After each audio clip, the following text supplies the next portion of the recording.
Hello, friends. I'm your host, Marisa Serafini. Today, I have my very, very dear, dare say, best friend out here in the crazy city of Los Angeles, California. We've hosted When Calls the Heart after show together, a few other TV after shows here and there, a couple of movies also. Yes. We even traveled to Vancouver together, Mhm. where we learned even more about each other. He's a writer, podcast producer, host extraordinaire, James Lott Jr. himself. It's What's up, me, James? kids. It's me. Hi, Marisa Serafini. It's good to Hi, see James you. Lott Jr. Yeah, it's Yes. always great to see you. We've done a Uh, few, a few. My last name is Lott. We've done a lot of things together over the years. we have, I mean, like, what haven't we done together? I know. I mean, you produced several of my series and AfterBuzz, and like We how many? did. I mean, there's a Af- lot. We've done a lot together. yeah, AfterBuzz TV is where we first met. But I want to start off actually. Yes, we produce stuff together, we've hosted stuff together, we've traveled together and whatnot. But what do you think is that moment where we became more than just like co-hosts, more than just producing buddies, more than whatever? Like what's that turning point, if you can think of, that really made us true friends? I don't think there's a turning point. See, here's my thing for Hmm. me. There are people in your life where you almost don't remember how you met them. They're just in your life. It makes any sense, and you're close to them. Like these people are close to you. Like I have a friend. I don't remember how I met her. I've known her 35 years. So couldn't tell you how I met her, but I have memories from 35 years ago with her. That's how I feel about you. I feel like, well, you're all. I mean, you're at AfterBuzz, and somehow you landed on one of my shows, and we got along great. I don't know what show it was. First show. I don't know. We probably could look it up somewhere and It find was out, but I don't probably know. like either Days of Our Lives or General Hospital. Because my first. Because Yeah, go at ahead. that point when we first met, you were only doing like you had like 2 or 3 soap shows and that was it. And you weren't a permanent host yet. You were still guest hosting. Yes, and Alexis Torres was my main engineer producer. Yes. I remember when I first met her.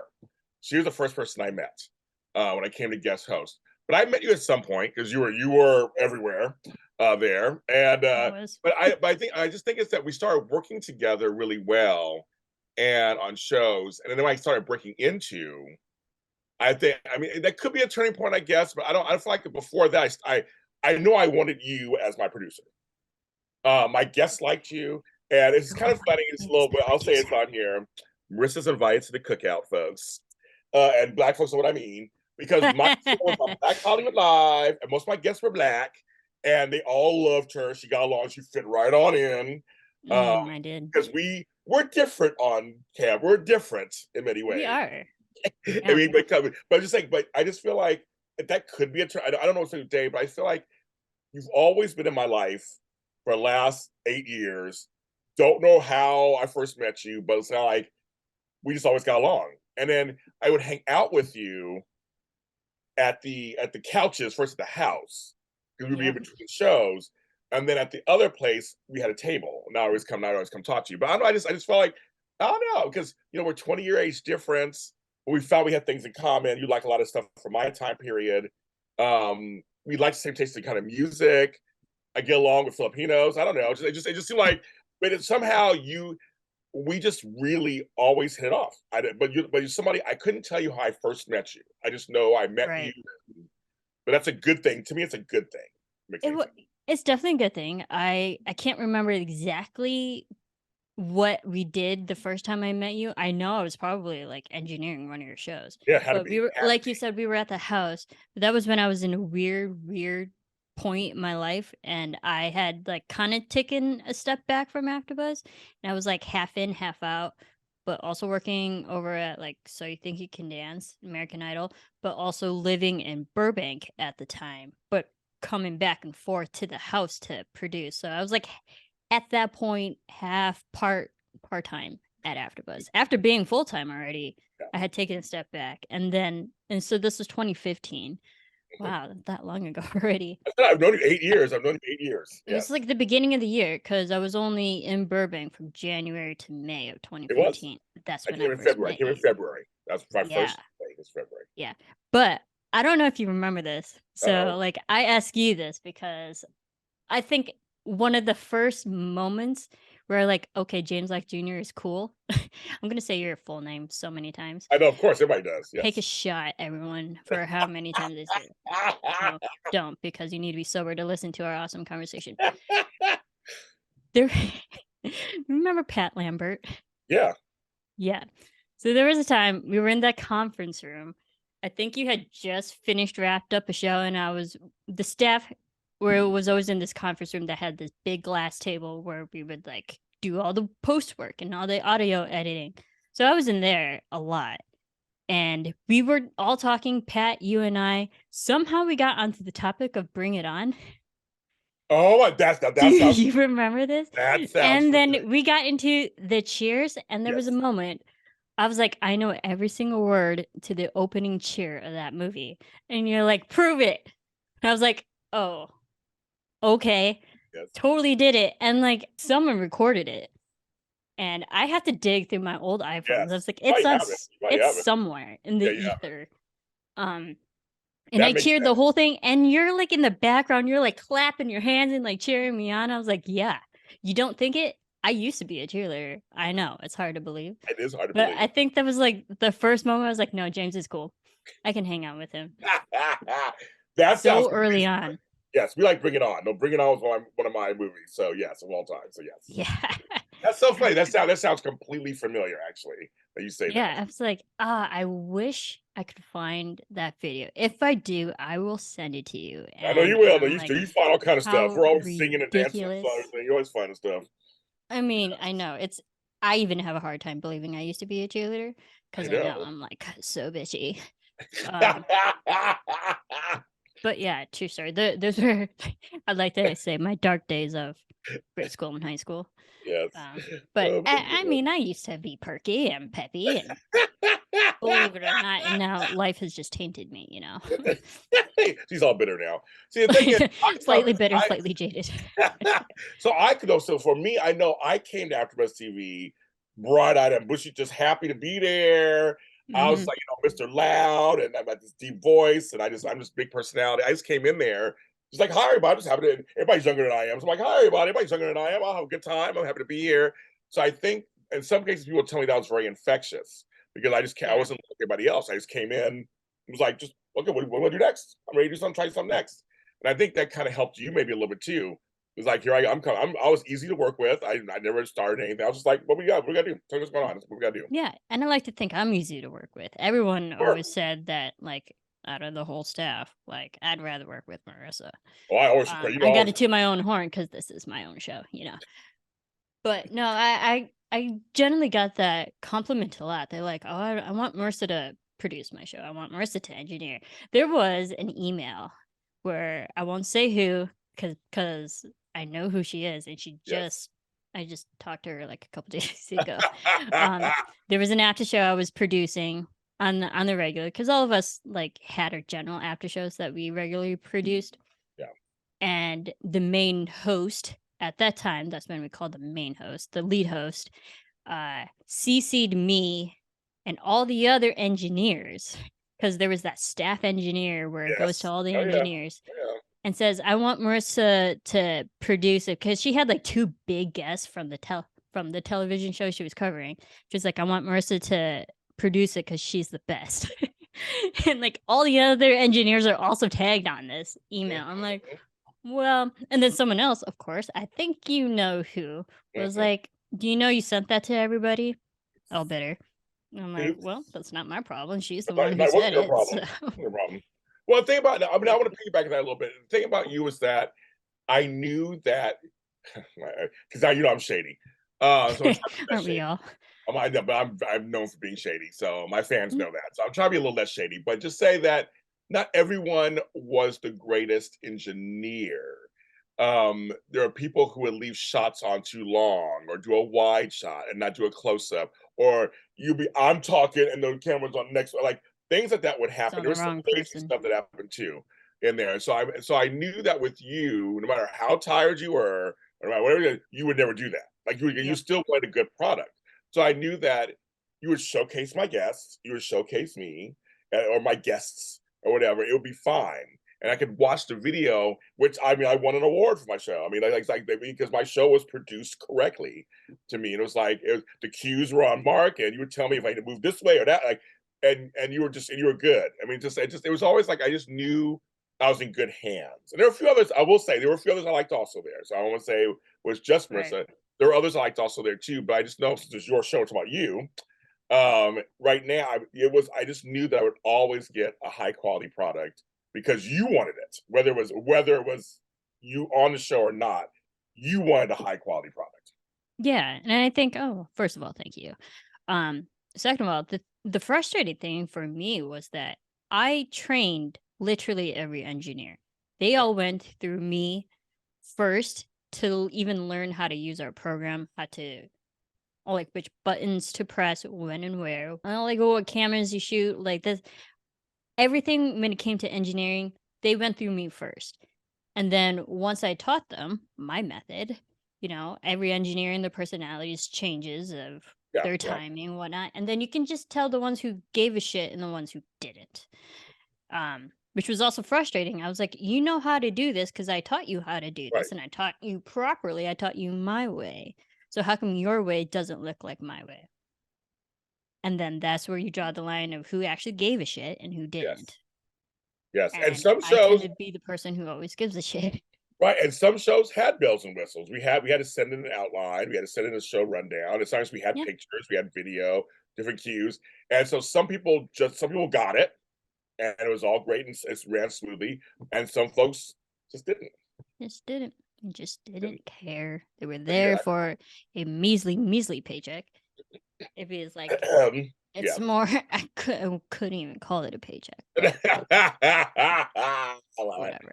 Yes, but no, you were good. You were good. But Thank you. yeah, We but talked a lot of television shows, we did. and this And is friends and favorites. So I'm just gonna ask you, James, what you'd say your ultimate favorite TV show? That the one so that just resonates with you forever, of all time, all genres, all time. my favorite one. So two come to mind Okay. immediately, and they're literally a close tie. And I know we don't do ties, right? I got it's No, like a gun to that's my head fine. right now. I I'll mean, but because you are James Lott Jr., I'll give you two. thank you. But no, literally, it's two of them that I'm changed my life, curious. and that was Dallas Yeah. and Buffy the Vampire Slayer. Oh yeah, that's my show. Yes. All right, Dallas and Buffy. I would say those are my two favorite shows, probably of all time, of all genres, and they've had the most impact on my life. Yes. Okay. Obviously, I want to talk about Buffy, but let's talk about Dallas first. Yes. Because if I start with Buffy, then like the whole podcast is just going to be Buffy Buffy after show, podcast. and we can't do that. Yes. Dallas, I've actually never seen an episode. I know that was aired what 70s, 80s. Mhm. Correct me. How long did that go for? So Dallas just celebrated its 45th anniversary of its premiere. It premiered in Okay, 1978 and ended in 1991. It did 13 78. seasons. And its spinoff, Knots Landing, aired 14 seasons from 1979 to 1993. And then Dallas came back as a reboot on Yes, TNT for 3 seasons. I And they remember also that. have 4 movies. So in between all that. For So like Dallas TV movies. TV movies, yeah. Okay, Dallas the early years, War of the Ewings, there's a bunch of different movies. were they Um, TV movies after the yeah, reboot show? yeah. No, Okay, before the reboot, in the between. reboot before. So after the Oh, show ended and before the reboot came back. interesting. All right, and so how much of the main cast is like was a part of it? I would Part say of the 80 reboot percent, or 80 just percent 80? was Okay. 80%. They stayed through the whole thing. In the reboot, they brought back Larry Hagman, um, Linda Gray, and Patrick Duffy, the 3 main. Mhm. And it has some guest starring people like Gary Ewing came and Lucy. A few came from the past, but it was mostly new cast. It was a very new cast. They had Bobby married a chick played by Brenda Strong, who I love from Desperate I Housewives. love Brenda. Yeah, You know what's she's the so bomb. funny? So Brenda Strong, she is so incredibly sweet, and she's been in a lot of TV shows. If you look Yes, her up and like IMDb her, she's been in like basically all your favorite TV shows. yes. And she was actually one of the first celebrities, quote unquote, I met in the first year I was out here, Oh, and because I think it was either for Dallas or RGB or all right, one of so those. yes, I used to love. Yeah, Let's see, that's the one. it was one of those. Yes, But there was a show she came on an after show for, and at that point, like I really only knew her work through Desperate Housewives because yeah, Desperate Housewives was still going. oh yeah, And I quite honestly, it might have been for that. It's been a while. Uh, yeah. and I just remember her being so incredibly sweet. And Okay. I was like, all right, Brenda, you're awesome. I love you. You're awesome. And yeah, and she left I mean, she was only there for an hour, but she left a serious impression for me to still remember her like 10 plus years later. Yeah, yeah. She also on a show right now called Unprisoned with Kerry Washington and Delroy Lindo. It's on Hulu, and she's really good Okay. on that. It's a new show. All right. I think So, the last thing I really watched her in was Supergirl. okay, yeah, Mostly because a friend of mine told me to watch Supergirl, and I couldn't really get past season 2. I'm like, "All right, it's good." I was more of a Smallville fan than Supergirl, but not to say Supergirl's bad, but Smallville was my generation. yes. And Buffy the Vampire Slayer. Okay, what is it about Buffy? Because this is my favorite, literally my favorite show of all time, Buffy the Vampire Slayer. It had such a tremendous emotional impact on me as a teenager and growing into, my adulthood. Buffy was the reason why I got into martial arts in the first place. Started with Taekwondo and then it just kind of went from there. But what is it about Buffy that is important to you? So, like Dallas is the ultimate soap opera to me. Hmm. I watch daytime, I watch nighttime. As we know, most shows today are soap operas. They don't call them that. Grey's Anatomy, But they're yeah, all soapy. these things. They're soapy. Yeah. Empire, they're all soap operas, but they all Yeah. followed this template that Dallas set. Dallas was the first prime time huge soap opera. There were other ones before, like Peyton Place was years ago and like that, but Dallas really had the anti-hero that everybody loved to hate. Also, so then Buffy comes out. We have a female lead, first of all, a Yes. female, young female lead, and they woven so well together the template, which Veronica Mars did later and other shows did later. Veronica was great. I That's have about the all show. 3 seasons. I'm literally looking at all 7 seasons of Buffy right in front of me, and then Yes, not one foot over are the 3 seasons of Veronica Mars. yes, yes. And so Although she I said, don't have the new season on DVD. I should probably get I that. watched that. I saw that. So Buffy Yeah. was a template for mixing real life with supernatural. Like it, like Mhm. oh, you may say Bewitched did it first, kind of on some level, kind of a little bit because there was like witches, they were kind of campy, but like this one really took in a serious way and sometimes funny way the allegories of high school, small town, family, friendships, but they mixed it with this supernatural element. Like it worked. Yeah. There's no other show to me that did it so well. Like it was fantastical, but it was also real. Like you could literally, for me, I So could real. relate to what she was going through. And plus, I knew her as Kendall, who won an Emmy on All My All Children. My Children. So I was a Yes. huge fan of hers from that anyway. And all the other people I didn't know who they were. And so, but so funny. So this cast, this ensemble cast, was so good together, and the writing was so good, and it almost it's The dialogue is so fucking good. I it's mean, very Joss Whedon definitely has one of the best witty banter type of dialogues. And the great thing about it is that there could be so many moments where Buffy's like, we have to do X, Y, Z. We have to go to here, take out this vampire here. And then she's like, well, that would have been better if I wasn't in my pajamas. Like you guys would have taken me more seriously. So like there was a perfect balance of seriousness and comedy all in like the same paragraph. And yes. it is so well done. The Some of the writing, best hours of to me of television. I've watched a lot of television same. in my 54 years of my life. And some of the best hours of television are from that. I reference from that show all the time. Yeah. Um, one of the best ones is Body. I talk about that. Yes. That Oh my I mean, God. How That did it episode, not win an Emmy for the episode Body? It's like there's we know so why. many We know why, but standalone episodes of, and I each agree. season, quite honestly, Yeah. Body definitely stood out in season 5. You Yes. guys go watch it. It's Yes. fantastic. You don't need to really watch the entire show. Oh, you That don't. is a standalone episode. I agree. And like I actually rewatched that a couple months ago. I don't know why. I must have I been don't know in why a either. very Yeah, I don't know why mentally either. fucked up state to to watch that episode.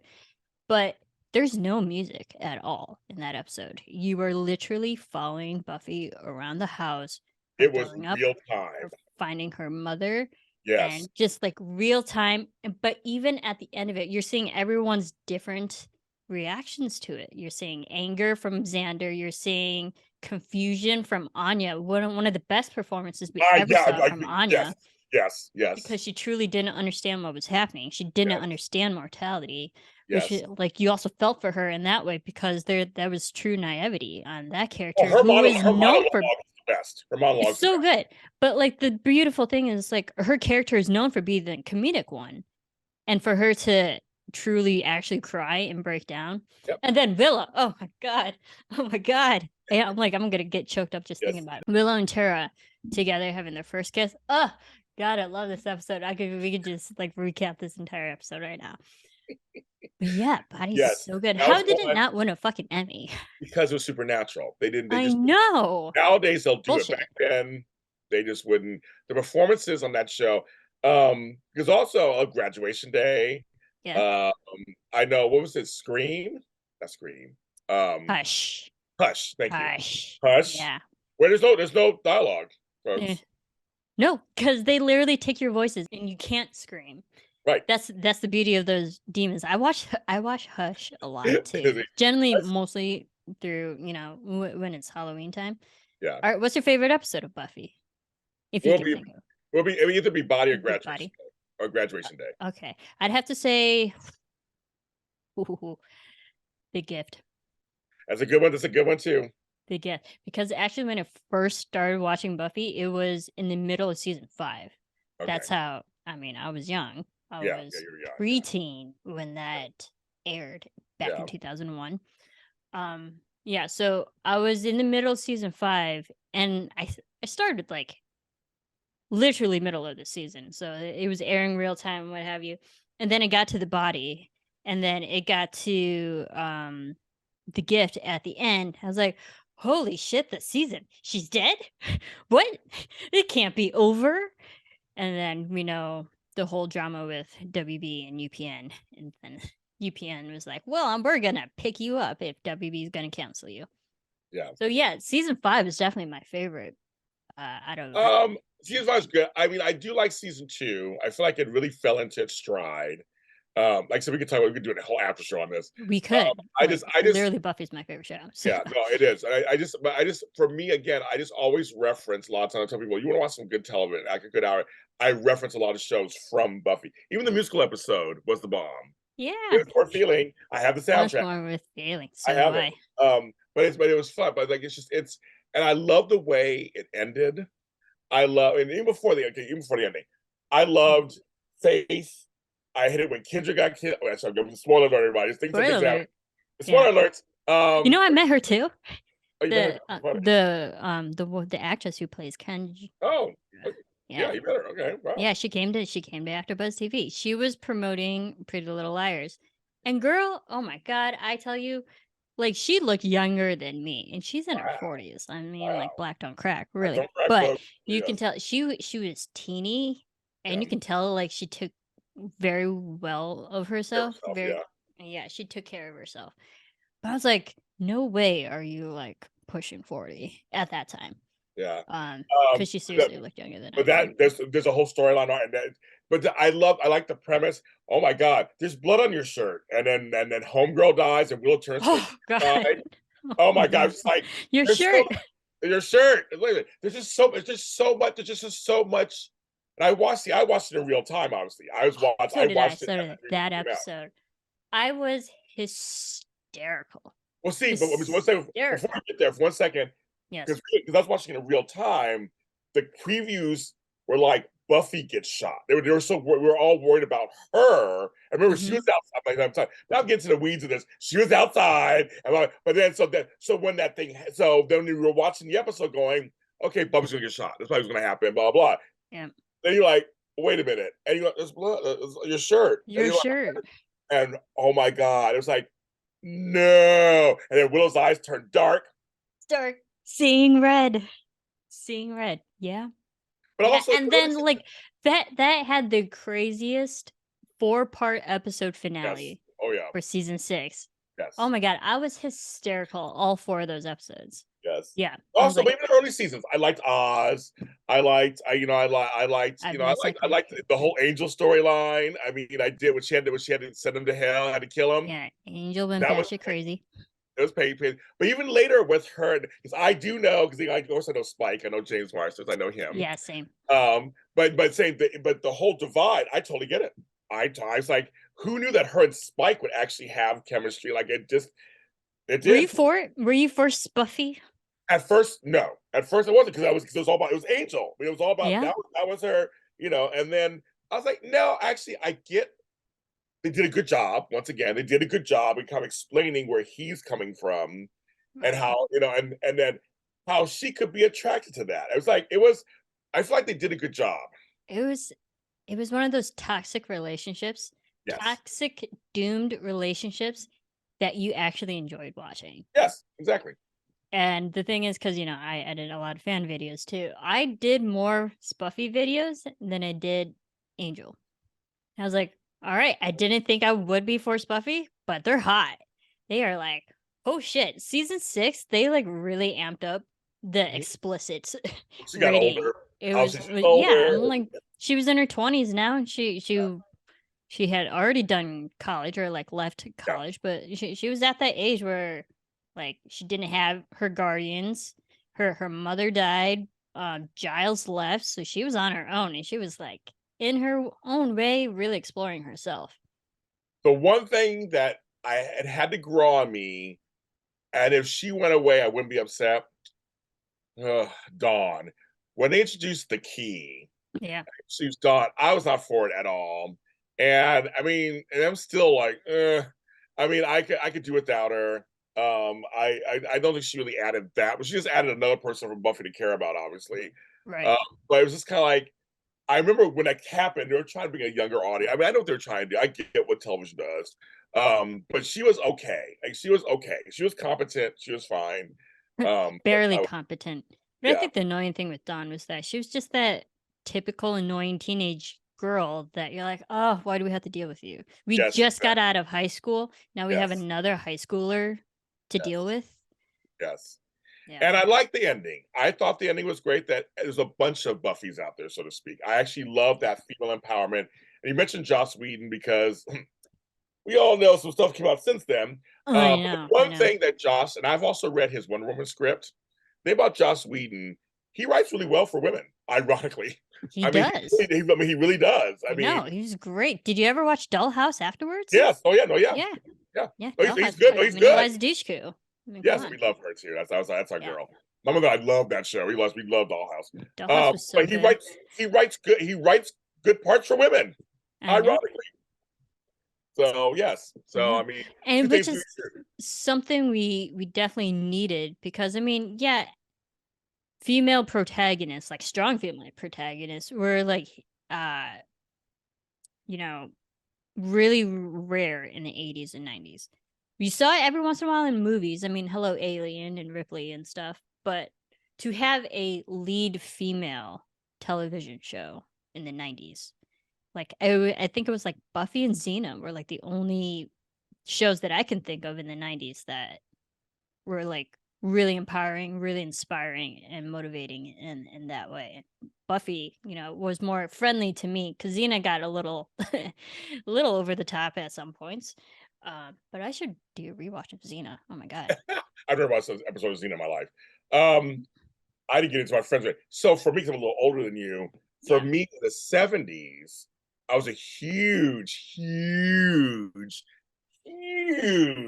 Monica Woman fan. Lindsay Wagner was my girl. I thought she was Okay. beautiful.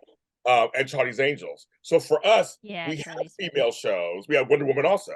So we had female-led shows, but there was still a little cheese factor to them. Mhm. Lindsay Bionic Woman was a little more serious because Lindsay Wagner was a serious actress.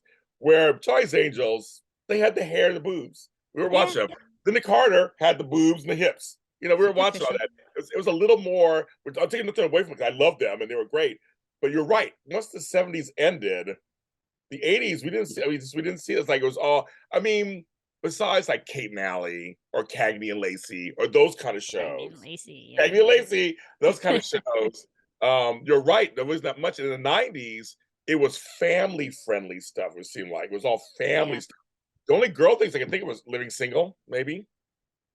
Yeah, and I never watched Living Single either. Oh, song's the bomb. That movie is, I mean, movie, TV show's the bomb. Show. But I think that's, I mean, and there was girlfriends in the 2000s, but like there really wasn't that. You're right. There wasn't that many female led stuff. How Not did you really. get into Buffy? What, like, was it you, or were you introduced to it by someone else? It was me. I It happened was to you. I happened to hear about this thing because I watched the movie. I used to have the poster on my wall, Oh so I yeah, saw the movie, which is very folks, Kirsty very Swanson. different. Christy Swanson and Luke Perry, very Mm-hmm. different, all very different kind of thing. But I thought it was hilarious. And I had the poster. Literally, I have pictures. It was always on my wall. I I had believe it. it. So I heard doing a movie. I was like, are we sure? But see, I like female leads that are kind of sardonic and everything because I was a I was a Heather's fan. I was a Daria fan. I love that Yeah. I love that kind of stuff. So I thought Oh, this could Heather's. be interesting. This could be interesting. So I remember he said, I'm gonna watch it. I'm gonna watch first. I always say I'll watch first episode, see how I feel. And the first Yeah. episode I was hooked. I was hooked from the very beginning. But I did see the movie. I saw the movie first and I liked the movie. So but I wasn't sure what I was gonna get. I was like, it's gonna be serious, it's gonna be funny.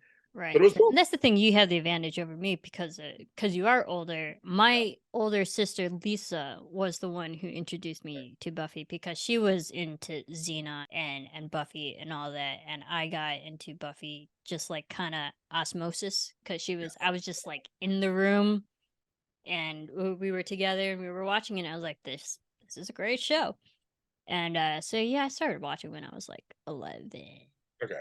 2001. Now I'm aging myself. Yeah. Yeah. I was young. I was preteen, definitely into, and then I like watched it religiously, got super obsessed with it. In the way like my like compulsive obsessed with it. Like that's all I would talk about. People called me Buffy freak in grade school. True story. I was like, that's okay. Cause I was known for the person who loved Buffy. And then Well, I I went got my into daughter Taekwondo. Tammy. So we had that in common. So we were watching it together. I got her into it. So I thought it was a good show for young women, young girls to see. I thought it was Yeah, a for sure. very empowering show. So she got into it. So we had a thing together, and then the Spice Girls came out around that time, and so that Yeah, was and then the WB had some solid shows because I was more of a WB yeah. fan. So we had, especially at the end of the '90s and the early aughts of 2000, we had Buffy, Charmed, which is like my second favorite show, Charmed, and Yes. then Smallville was there, Gilmore Girls, Party of Veronica Five. Mars, yeah, Yes. Party of Five. I have all the seasons That's of what Party of Five as well. Yeah, But WB great was my shows. But jam. great Oh shows. yeah, they're Gilmore Girls would fantastic. be one of my top 10 also. That's another one Yeah, of my top 10. Yes. We know that already. That's yeah, our yeah, we do. other That's a whole nother show. conversation. That's another conversation. Yeah, Yes. I'm so glad you said Buffy because, like, oh shit, we just talked like 20 minutes about that. No, because I mean seriously, I No, it's think I great. think I even have the comic of the eighth season. Oh yeah, Right? I just think it's a great show for teen girls, young women to watch because it really is very empowering and it's very relatable. I think boys should watch it too. It's I think it's a really great show, and it really most of the seasons were really good. I mean, yeah. some seasons kind of lose it. I feel like hers they did a pretty good job throughout those 7 seasons. And you know what? It still ages pretty well Yeah. because I was just watching it a couple months ago, and I'm like, no, this is still relevant. It's very relevant. Yes. Well, I want to mention just like because it was spinoff was Angel, and I Yeah, didn't appreciate Angel when it came out. I appreciated it I later. tried. No, but I went back later. See, I went back later and watched it after it was Hmm. off the air, and I actually went, and it was coming out early in the morning on some channel, like TNT or some channel. And so I That started makes sense. DVRing them, not DVRing them. Back then, I was taping them, TiVo. like TiVo, whatever it was beginning. So Yeah. but I started appreciating the show because the first season and second season were very different. They finally tried to get the dark side of LA, and Charisma Carpenter being on there, being Cordelia. They finally Yeah. fleshed out her character. So for me, Amy Acker. yeah, Amy Acker, yes. I don't Big want Fred. to poor what's his name who died Oh. later on Roseanne, who was on Roseanne. But no, I end up liking it more now than I did when it first came out. I understand it. I understand what they were going for. I Yeah. understand what they were going for. I'm not a huge David Boreanaz fan anyway, but whatever. Yeah. You know what that. I tried. I couldn't get past season 2. Okay. Season 1 was solid, and Yeah. especially when you had the crossovers when Buffy came over to like kind of help introduce the show. But then season 2, I it lost my interest because there were so many freaking flashbacks to quote unquote badass Angel before he Yeah. gained his soul, and like when he was just like a straight up baddie and everyone was afraid of him. There were too many flashbacks. I was like, okay, we get it, you're a badass. They gave a son, Can and we all stuff. just Yeah. like get to the present day? It was just like one too many flashbacks. I was like, I can't. And I know it broke up the momentum, and I couldn't get past season 2. So I'm sure it's great. I I liked just it. I liked couldn't do it. it. Like I said, I liked it. Maybe another day. I said I went back to it later, and that happens sometimes. Yeah. You go back later, you go, oh, okay. By the time, yeah, no, Buffy to me holds up. Yeah. So good. So good. I love And that. same with Dallas. I can watch both. I have all 13 seasons on DVD. I went to new set. 13. All 13, Wow. I know. I love it. I mean, who shot JR? That was I was 10 That years was the old when that question. happened. I had a t-shirt that was a family tree of who could have done it. I just remember how big. I mean, that was like back when we only had 3 channels, folks, and cable was really new. So the whole world, I mean, the reveal of who shot JR, we all were home. With my mom, we all in this house. I was in this house. We all sat in the living room, and we are all glued to TV set to see who shot JR. Spoiler alert, it was Kristen. But it had one of the largest audiences of all time. It was like 110 million people watched all at once. And that Oh, was wow. like it was like 90% of television sets watch that in the world. You know, you don't get that anymore. You don't get that anymore. No, you don't. Crazy. And that's real time. That's without That's real like time. the cell phones. That's without like any other distractions that Had we have. nothing. People actually took the effort to sit down and watch in front of their Yeah, we television. had to. We had to sit and watch it. And I remember watching it. We were always saying we all took bets on who shot JR. I thought it was Sue Ellen. You watched that with your family? Oh, we all sat there and watched it. It was like the shooting. You understand, shooting a main character of a show was never done before, and so the Who Shot JR thing was a shock to us. At the end of the episode, he walks out and gets shot. You're like, JR, and then it ended. We're like, ended, and then it was a writer's strike. Then it was like there was no show. So Like this whole break. we're like, so the whole thing is, well, she knows because she's on television. She knows television, but usually because that happened like in a March, and then we had like or whatever April or whatever. Then we had to wait the rest of the season, and then all the summer they came back late because they hadn't fixed it yet. So then that's painful. So it's November. It was in November when we found out. Holy crap! That's like what 7-month break? Yes, that's ridiculous. We had to wait, Yeah, and so and Larry Hagman said he left. He went to Europe, and they're all like, "You can't die." He goes, "I could." But he negotiated more money, because he was the star of the show, and it worked out. Mm-hmm. They didn't kill him. There you go. Yes, that's kind of great. Wow. So, but to me, both shows just they hold up, and they're also templates to other shows that came later. Yeah, I mean, so many shows. We could talk television all day. I mean, that's how we met, or at a network talking about television. Yes. But I know you do love your movies too, and I'm a filmmaker in and of itself who love movies, movie buff in my own right. But I want to know what your favorite movie is. I think I kind of know a couple. Yeah, one at the top of my head, but but do I know you as well as I think I do? Well, we've talked over the years. I have like 5 movies that in rotation that are my favorites, and I'll name the others, and I get to the favorite one, and that is Willy Wonka and the Chocolate Factory, classic, Airplane, Saturday Night Fever, but my number 1 movie of all time is Heathers. Heathers, okay, yeah, my all time. Which one do you think I was gonna say? I honestly, it was either Heathers or Xanadu. And it was Xanadu's one of my other favorites too. One of my other Okay, I was like, favorites. I remember we had like a full conversation about Xanadu. Yes, we did. I did the after show for it. I did it on what's her name's show. I know. Yeah, but no, I think that's why. yeah, but Heather's, yeah, that's my, and I like the musical was good too. I saw the musical, but I didn't watch the new series that came out. I didn't know about that. But Heather's Yeah. is one of my favorite movies. It's oh my god, it has everything you want. It's so good. And those 3 girls individually, especially in the 90s. I mean, wait, was that was the 90s movie, 89, or did it about came 89. 89? I was like, it was bridging the 80s to Yes, the it 90s. was. It I mean, was. we had young Shannon Doherty as well, Yes. who Yes. was like in her prime, definitely in the 90s with Beverly Yes. Hills 90210 and all that. But yeah, that cast, those 3 girls pitted against each other, like together they were good, but individually you're like, oh, they're all nasty, but I love watching them. So for me, because I saw it in real time, I had known Shannon from Our House. There was a show in the Okay. 80s with Marlena from Days of Our Lives. She was doing 2 shows at once. Deidre Hall, Wilfred Brimley, and then her. So I Wilford Brimley. Oh Brimley, my yes, that was like god. I'm aging myself, but Where has he been? who knows, right? But they had a hit show on like CBS, and Yeah. she was on that show, and I knew her from that. The other 2 girls I had never seen before. I had never seen them, and they were just brilliant in this. Well, corn nuts, but I know every line of the movie also. And then you have Renata Ryder, who I knew from Yeah. Beetlejuice and a few other Beetlejuice. Yeah. things. And it was at that point, she's also from Northern California, so she's from Petaluma, and so I had friends who knew her from school and stuff. And so I was like, but I really didn't know her that well either. And to me, the 4 of the Heathers and the Veronica were just, and every side character, and Christian Slater's Christian JD, Slater. the parents who are the clueless parents.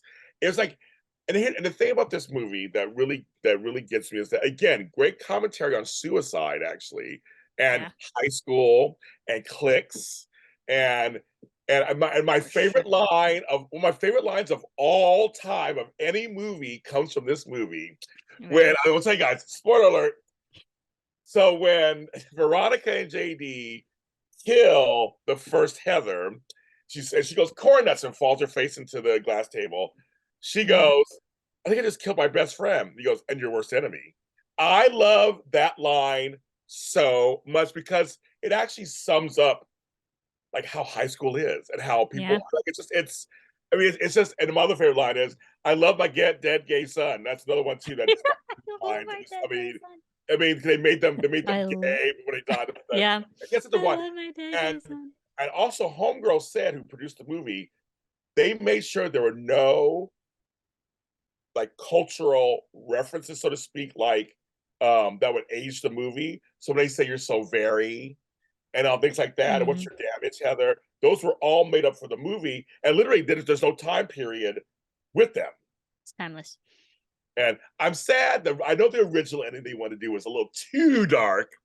But the ending that happened was fine too. I'm on the I ending. mean, it gets dark at some points. I mean, there's a whole chase scene with Oh knife yeah. and all that. So, I mean, it does have its fair share of When Homegirl is hanging violence. there, she pretends she killed herself. And he goes, I mean, I love you. Yeah, I was gonna kill you, but I loved you. I was like, that. I mean, just Yeah. Slater was the bomb. I mean, I remember he was like a heartthrob when the Yeah, movie came he was out. a heartthrob. That was back in his heartthrob days. Yes, Yeah, for sure. yes, I remember, was it Untamed Hearts? yes. Him and Yes, Marissa Tomei. Oh yes. my god, I lost my Your other shit Marissa, during that Marissa movie. Yeah, Tomei, the you other like her, Marissa. love Like, she's her. the only other Marissa that I could say, you know, spells my name the My same cousin way. Vinny, to me, Yeah. is one of her best performances. It's just it's so good. But anyway, I digress. Yeah. I was like, that was Christian Slater. Yeah, Yes. that one. Oh, it's been a very long time since I watched Untamed Hearts. I was like, for obvious reasons. Oh, yeah. But him in that movie, oh shoot. Oh He was a goodness. Yeah. heartthrob, but he He was was. so good in this, and there was so much promise around him when the movie came out. They're just thinking he'll be the next kind of James Dean kind of character. There's a lot Yeah. of promise. He didn't fully fulfill it, but he's still working. He was on a lot of great shows. He's still working, great movies, so he's still around. Still around. Yeah, good for him. All And right, Renona, of so course, we know her. Heather's. Yeah. Heather's, I mean, that's a solid movie. I have to rewatch that again. It's been a while. I think the last time I was watching it, I was actually texting you, and then we were just But going you back and were, you forth did, with you did, yeah. quotes. what's the other one? I got a jet if I'm gonna make that funeral. It's like it's just the Yeah. parents are like whatever. It's The like dialogue is so smart because I think the thing is, it's also like, I think the great thing about that movie also highlights like what we actually say to our quote unquote friends and what we truly say when they're not there. yes, And like I think it was like the moment when they have the funeral, and I think it was Shannon Doherty's character where she says something about like, yeah, but it's like her true feelings of her knowing that she's dead, that she can actually finally say what she wants to yes, say about her. It's yes, like this dichotomy of what we say to people when they're alive versus what we say when they're dead. yes. Yeah, that's a brilliant film. I gotta I rewatch know. it I again. think one of the actual Heathers is dead in real life. I think the first one is dead in real life. Actually, Oh, I was sad when I heard them here. Like, going, I'm yeah, sad 'cause they're around my age. They're all around my age now. But I thought that was kind of sad. I yeah, was like, oh, and that's again, they're around my age, so it's kind of like I can relate to it because they're around my. I mean, I was out of high yeah. school by then, but we were Yeah, there around they're older than me, and then like I always forget we have a 20-year difference, but my age. that doesn't mean anything. Yes. Uh, yeah, and but like you said at the beginning of the show, we do have the same taste in music. What would you categorize your favorite genre? Was it like what's the one that you just listen to the most Well, dance. or dance to? Dance? Oh, yeah, we dance. That's the one. Okay, Even though I like all kinds, as you know, I like all kinds of music, but I yeah, think the one that I go to a lot is dance music. Because we like to sing like, at home. You guys will be watching, listening to this. A lot of times we'll say each other songs of our people, whether it's Luther or really. But a lot of yeah, times I'll send the dance remixes. That's kind of what I'm listening to all the time. Even though I like the original versions, I love them. But a lot of times I'm listening to music to get me upbeat and get me going. yeah. I feel like a good belter too sometimes. But I no, I think dance probably the genre I listen to. Dance You've disco. heard me belt. Oh, we both have heard ourselves sing. Yeah. But I think that's my go-to is dance disco. I mean, I listen to that more than anything else. And then Okay. next week pop. Pop. Okay. I have to ask this because you are gay, but is it the queerness that makes it the dance more enjoyable than the original? Because my oldest brother is also gay and Yeah. he also we bond over music too, but every time he sends me songs, it's the techno version. I'm like, yeah, great song. Also like amped up even more with the techno version. So I don't know. I see it more within the queer community than I do with the straight. That's true. And no, it's So very true because we're the. And I want to. Okay, first of all, I'm not the voice of all gay people. yeah, me In neither. larger cities, and larger city, gay communities, in larger cities, or queer, I say it's queer now. Communities, in larger Yeah, cities, a lot of club culture. A clubs. lot of going to places, and mostly they play dance music. So it started in the '90s, but they would take regular songs and dance them up. Mariah Carey Right. actually has the distinction where she would go in and re-record her vocals to match the dance songs. So the songs were extra good. Hers were always extra good. But that was a lot of times they would take a regular slow song and then they would just disco it out and techno it out. And so if you're like me, I went clubbing 4 or 5 times a week at any given time. I So haven't that's been to a club since like college. I've been a long time with a girl. It's been a Um, while. but that's the point. I think, and so like, but a lot of especially queer men, especially many will go out to clubs, and so that's the music you'll listen to. It just makes it more. But I grew up with disco because my mom. I grew up with dancing Okay. because she was also a dancer and she liked dancing, and disco was really big. So I think it just stuck with me. Both things just stuck. It just kind of kept going. And then I used to go to high energy clubs when I was in high school with my girlfriends, and a place called Florentine Gardens out here and places like that. And they play all the Lisa and Cult Jam and all these things. So it was all the dance, that kind of dance. So dance has always been consistent in my life. I used to watch Soul Train. I used to watch American, So it's kind of like that. Dance has always been in my life, I think. Yeah, I definitely you mentioned that they like to take the slow songs and like make it faster. One song that I made, you remember "Uninvited" by Alanis Morissette? Yeah, yeah, One of the like seriously one of the slowest songs. yep. And my brother sent me the Freemasons version of it. Teammates, And I love it's that. so good. It's good. I'm I know like, the song. yeah, I don't know how you can make Uninvited even faster, even cooler. But damn, they did it. Yeah. It did. So like Freemasons. Yeah, I know Fantastic. Freemasons. I know Freemasons. They do make remixes. Yeah. Back when it was Freemasons. Thunderpuss was a group that would do all these remixes. Just love their Hmm. name. Later it's Chris Cox was his name, or somebody else did do stuff. They do stuff. Steve Silk Hurley, there are a lot of these mixes that Frankie Knuckles, or a lot of guys who would take these songs and your favorite divas and everything, and the dance floors are going to church. You're just like, I can feel the music, and you're drinking, and I'll do other things too back then, and we're doing all kinds of stuff around a good time, and that music just kind of matched it. So it's like it's kind of I'm old, so it stuck with me. I'm old. No, that's great. Quite honestly, I thought you were gonna say R&B like I me. love R&B. So I I love know. oh, I love I think R&B. that's another way how we bonded was just like all the music in 90s R&B. Yes, you, our friend Flobo, voice, and a Yes. few others, and Tony Moore, they always laugh because every once in a while they'll sing a song that's from my generation. I go, you know that song? Because of their parents. So their parents are my generation. So it's like, so I mean, but always to my heart because you guys know some of these artists. I'm like, you know who the Randers, you know who Gregory Abbott, like, you guys know who these people are. Like, it makes me happy because that's my time period. Because 80s R&B, 70s R&B, even some 90s R&B. Some 90s R&B got a little too whiny, but I like it. It's like I just especially 80s R&B. I just by Stephanie Yeah. Mills and everybody. I just love all that stuff. I mean, and Luther and Teddy Pendergrass and Luther. they were all I played could at my house. die listening to Luther Vandross's voice. Jeffrey Osborne. I mean, there was just a Yeah. lot of I do love R&B also. I do. That's one of my things too. I love all. I mean, I would say Whitney Houston's first album is her best to me on some level because it really was just her R&B singing. Yep. Few pop songs. She didn't get so poppy yet, but her first album was the bomb. She was really entrenched in that R&B sound at first. I was literally listening to How Do I Know in the car like 3 hours ago. So, I mean, Oh, Whitney is on constant rotation yes, me every too. Me too. every day. Yes, So, same like, I here. never get tired of her voice. Nope. But yeah, that's because the thing is, like, with you and I, we enjoy a lot of music, and I like to say I like the older quote unquote music from the 70s and 80s, mostly because like I have siblings that are also your age. So so every time they're like, Marissa, you know this? I was like, yeah, but like I had 3 older siblings who listened to this on the regular when they were, teenagers in their 20s and stuff. So me being a kid, and maybe it's just my very fertile memory, it's just like I remember listening to that a lot as a kid. So like naturally, I grew up with it too. And Yeah. then, of course, like, the music of my generation, like, I grew up with that as well, but, like, I did have a very wide span of music generations within those, like, 30 years.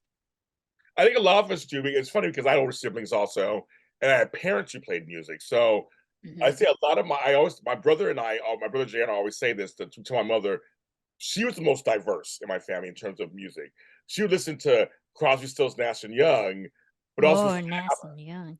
Yeah. and so I mean she would I mean her taste would she listened to Luther Vandross and Teddy Pendergrass, but also she listened to David Bowie and Kiss. But like her thing ranged. So a lot of my musical taste, my brothers, we said, is from her because she would play Kenny Rogers and then Donna Summer. I mean, like it was no big deal. It was like just if they were good, she liked the music, and her Yep. albums reflected that. My father was a little more schmaltzy. He liked Barry Manilow but he did like Wham. When Wham came out, I was like, yeah, Wham's Wham! album. He loved Wham.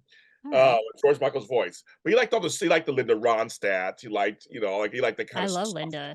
America, Bread, all those soft groups, Air Supply, I'm all out of love, all that stuff. I'm all out of love. That stuff. So he liked all that stuff, but which Mm. I like it too. But my mother was very well rounded. So like that older sisters would play wherever they were playing. I had one sister who played B-52s and Peter Frampton. You B-52s, yeah, I I love listen to that. B-52s all the time. Me too. But there, so it's kind of funny. So you're right. You get influenced also by if you're one of the middle. I'm one of the middle children. If you're one of the middle or younger children, you do hear your siblings playing stuff. Yeah. My brother and I went to rap when it first came out because we were there when it first came out. I got King of Rock when it first came out from Run DMC, and it's all that stuff. So we had that. So it's like our house was always filled. We always played music. We always played music in our house, in the car, in the house, and everything. So always. Yeah, I definitely got a lot of influence from my dad. My dad and my siblings. My mom, not so much. I mean, like she wasn't. She's not really like God love her, but she can't carry a tune to save her life.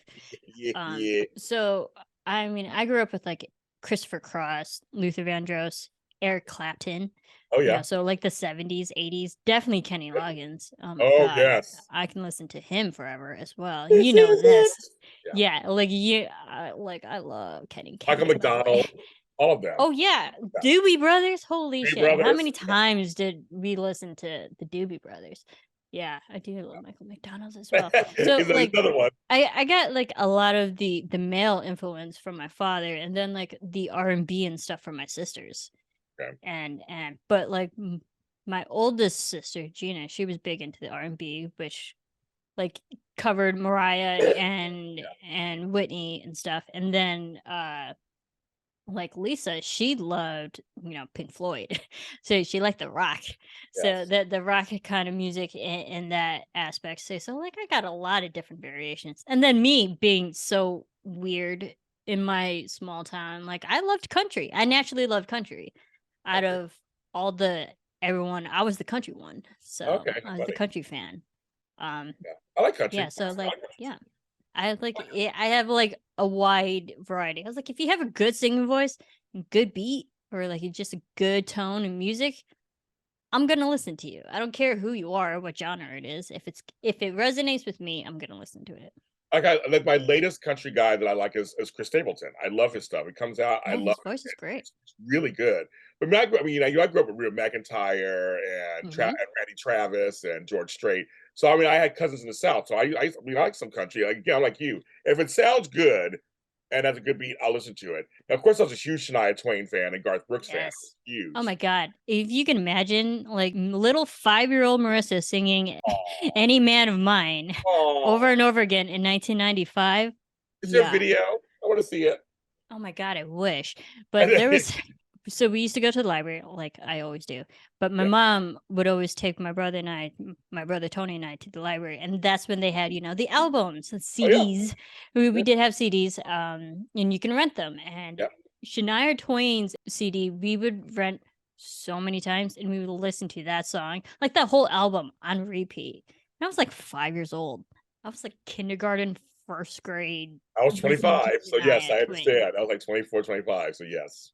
Yeah, so like just imagine little Marissa I singing this went in to like so the cute. backseat of a car. No, I always loved country, even at a young age. Yeah. Yeah. For some reason, and the good thing about country is like it's for the most part, it's very family friendly, very clean. Yeah. There's not But much it's cursing. storytelling. It's It storytelling. is storytelling. I mean, what I equate, because like once you listen to enough country, there's a template when it comes to country music. There's a heartbreak song, there's a heart song, there's a song about drinking, song about family, and a song about where you grew up from. If you Yep. have all 5 of those types of songs, then you're a country artist. And you listen to any country artist now, they have those They do. at least 5 different types of songs. They do. Yeah. Yeah. They do. But I'm a like Toby Keith fan. that's like the formula to the country music. They just said that Jimmy Buffett's now a billionaire.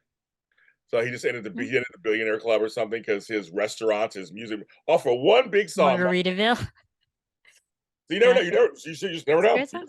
You never know. It's a great song. You just never know. It's a I've been great to some of song. his Margaritavilles. I've been to some Yeah, there's a restaurants. Oh, Margaritaville at City Walk. that's right. There is. I've not been to Yeah, that one actually. I I've go been to to some that one a others. lot. Not gonna lie. That's I've so funny. almost every other time I go to City Walk, I go to Margaritaville. Somehow I end up there. That's so Couldn't funny. tell you why, because I'm not the biggest tequila fan. But And now he's rich because of you. So thank you. He thanks you very much. yeah, you're welcome, Jimmy Buffett. I have funded your career. He's all, thank you, Marissa. I appreciate that. Yes. Yeah, I wasn't I mean, I like Jimmy. I wasn't the biggest fan of his, in more so in the sense that like I didn't listen to him constantly or Yeah. like on the regular. Although he did have a song with my favorite singer of all time, Martina McBride, who's a female country singer. They Yes. label her as the country version of Celine Dion because Yes. she is a powerhouse voice.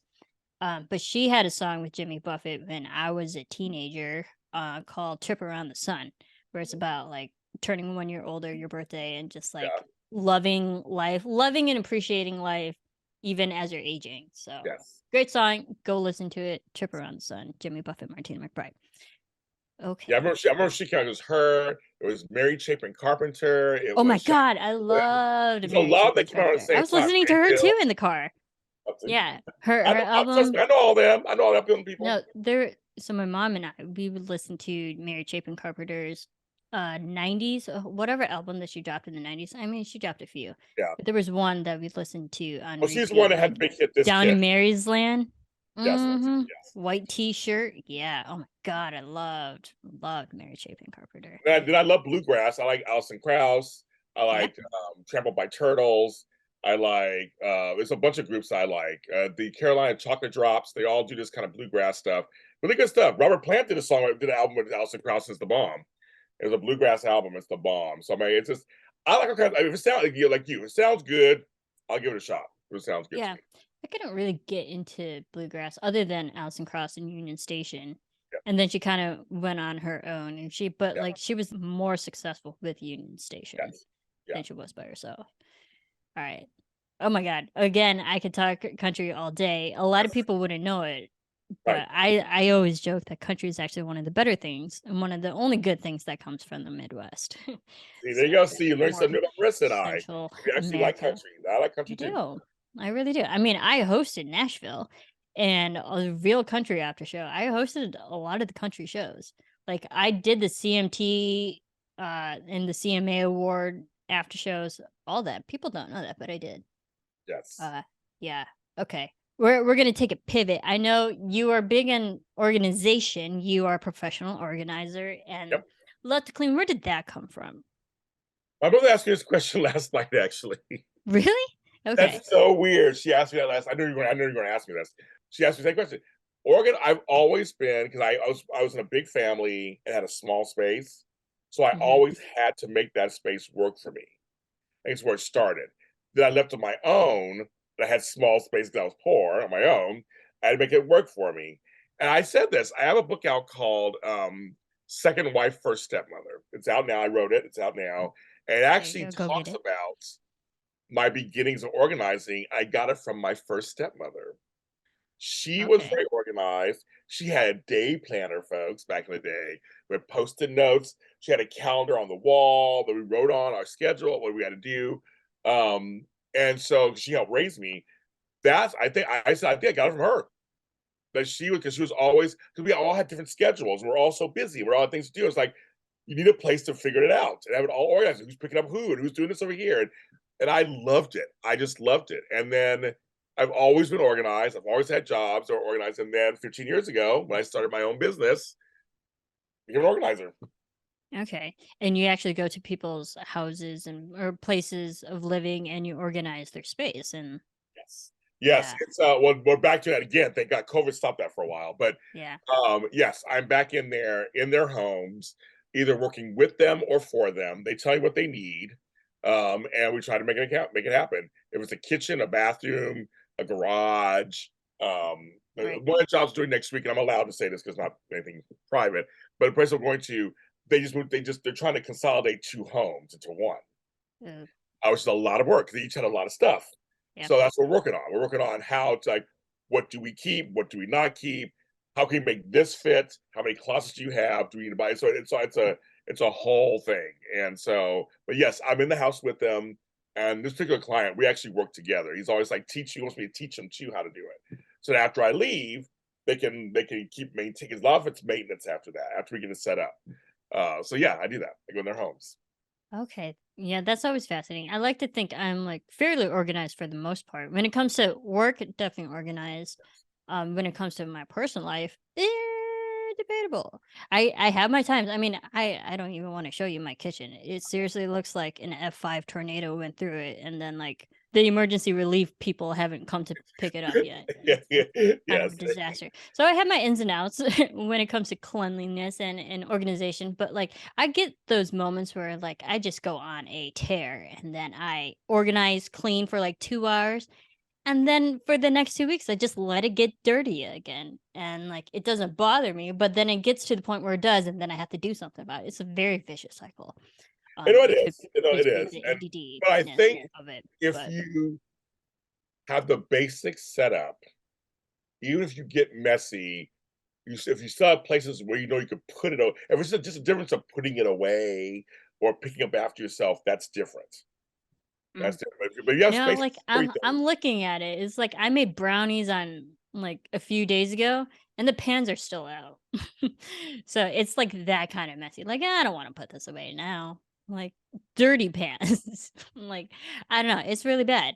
It's kind of embarrassing, but whatever. Yeah, That's who I am. So life. for organization, what would you say is your, I don't know, favorite tool or favorite method of how you tackle organization? Is there like something that really helps you? That's a good question. That's a really good question. Wow.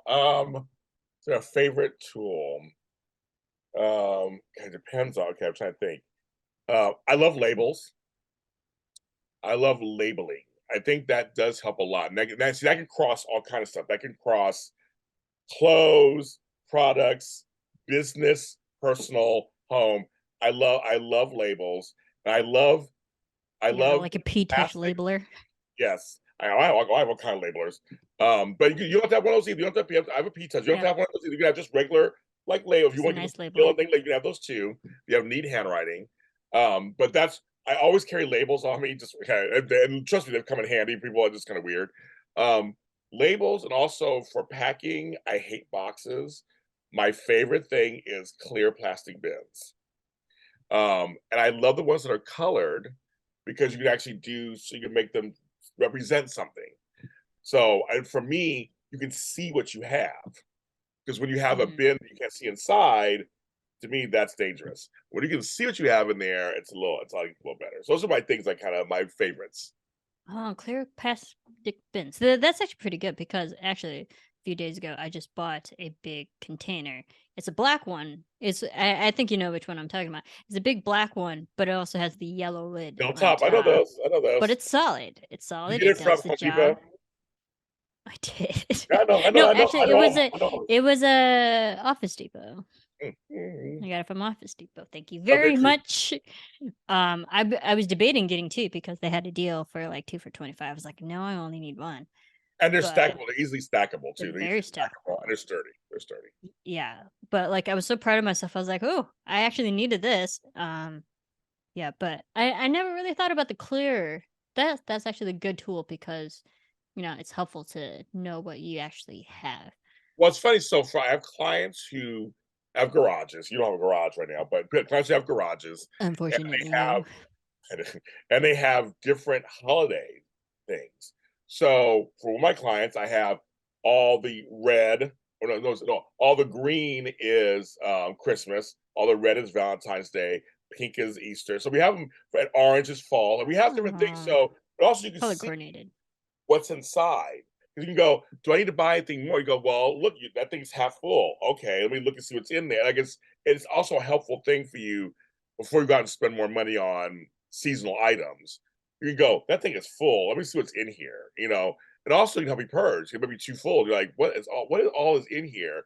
And you can say, oh, that's broken. But to me, it just shows you, okay, or you can see something. You go, there's the pillows I'm looking for. You see them, but I would take them down. What's inside this bin? Like it's just less steps. That's why I like them, Yeah. I mean, I like to think that I have like the good memory of knowing what I actually own and what I don't. because you're young. Um, yeah. well, Once you it's get more that age, so like I'm very aware. I was like, oh, I know I have two of these, but I know I need one more, or I know I don't have any of these, and I need to go out and get them. And like I don't write this down. It's just like that. Just the. It's just that natural remembrance of knowing what you own and what you don't.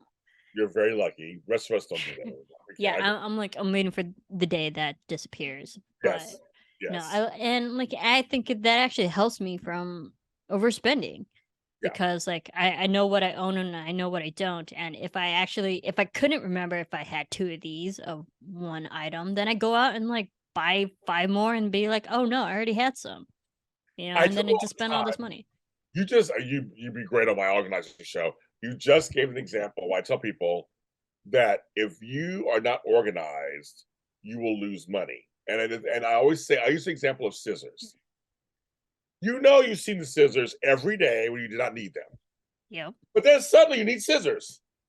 You can never find them. If you don't have a dedicated spot, where are they? So you go buy, you said, you go out and buy scissors. Now you know as soon as you get home, you're going to see those scissors. It Like, always I didn't happens. need these. But now you have two pairs of scissors. You spent money, also time, that's money. Driving, that's money. Like all that. And then you come back and then you find the scissors. You already had them. So it happens all the time. So I'm saying, so like for me, I have a little ball sitting right next to me here that has my keys, my wallet, it's all my chapstick, it's all in this ball. And so I just know it's always there because I for years like, where are my keys? I can't find my keys. Where are my glasses? Where am I this? You know, Yeah. I got to dedicate. So I think, but you said I tell all the time, you will lose money when you're not organized. Also, it takes 17 minutes, they say on average, to find something. That's 17 minutes. I can watch an episode of Bold and Beautiful. I mean, Yeah, that's true. I don't have time. I don't have time to be looking for shit. And that adds up quick too. It does. No, it does. Because you're like, where is it? Where is it? Where is it? You're like, you're looking all over the place. It's crazy. But it's usually like screwdrivers, Mm-hmm.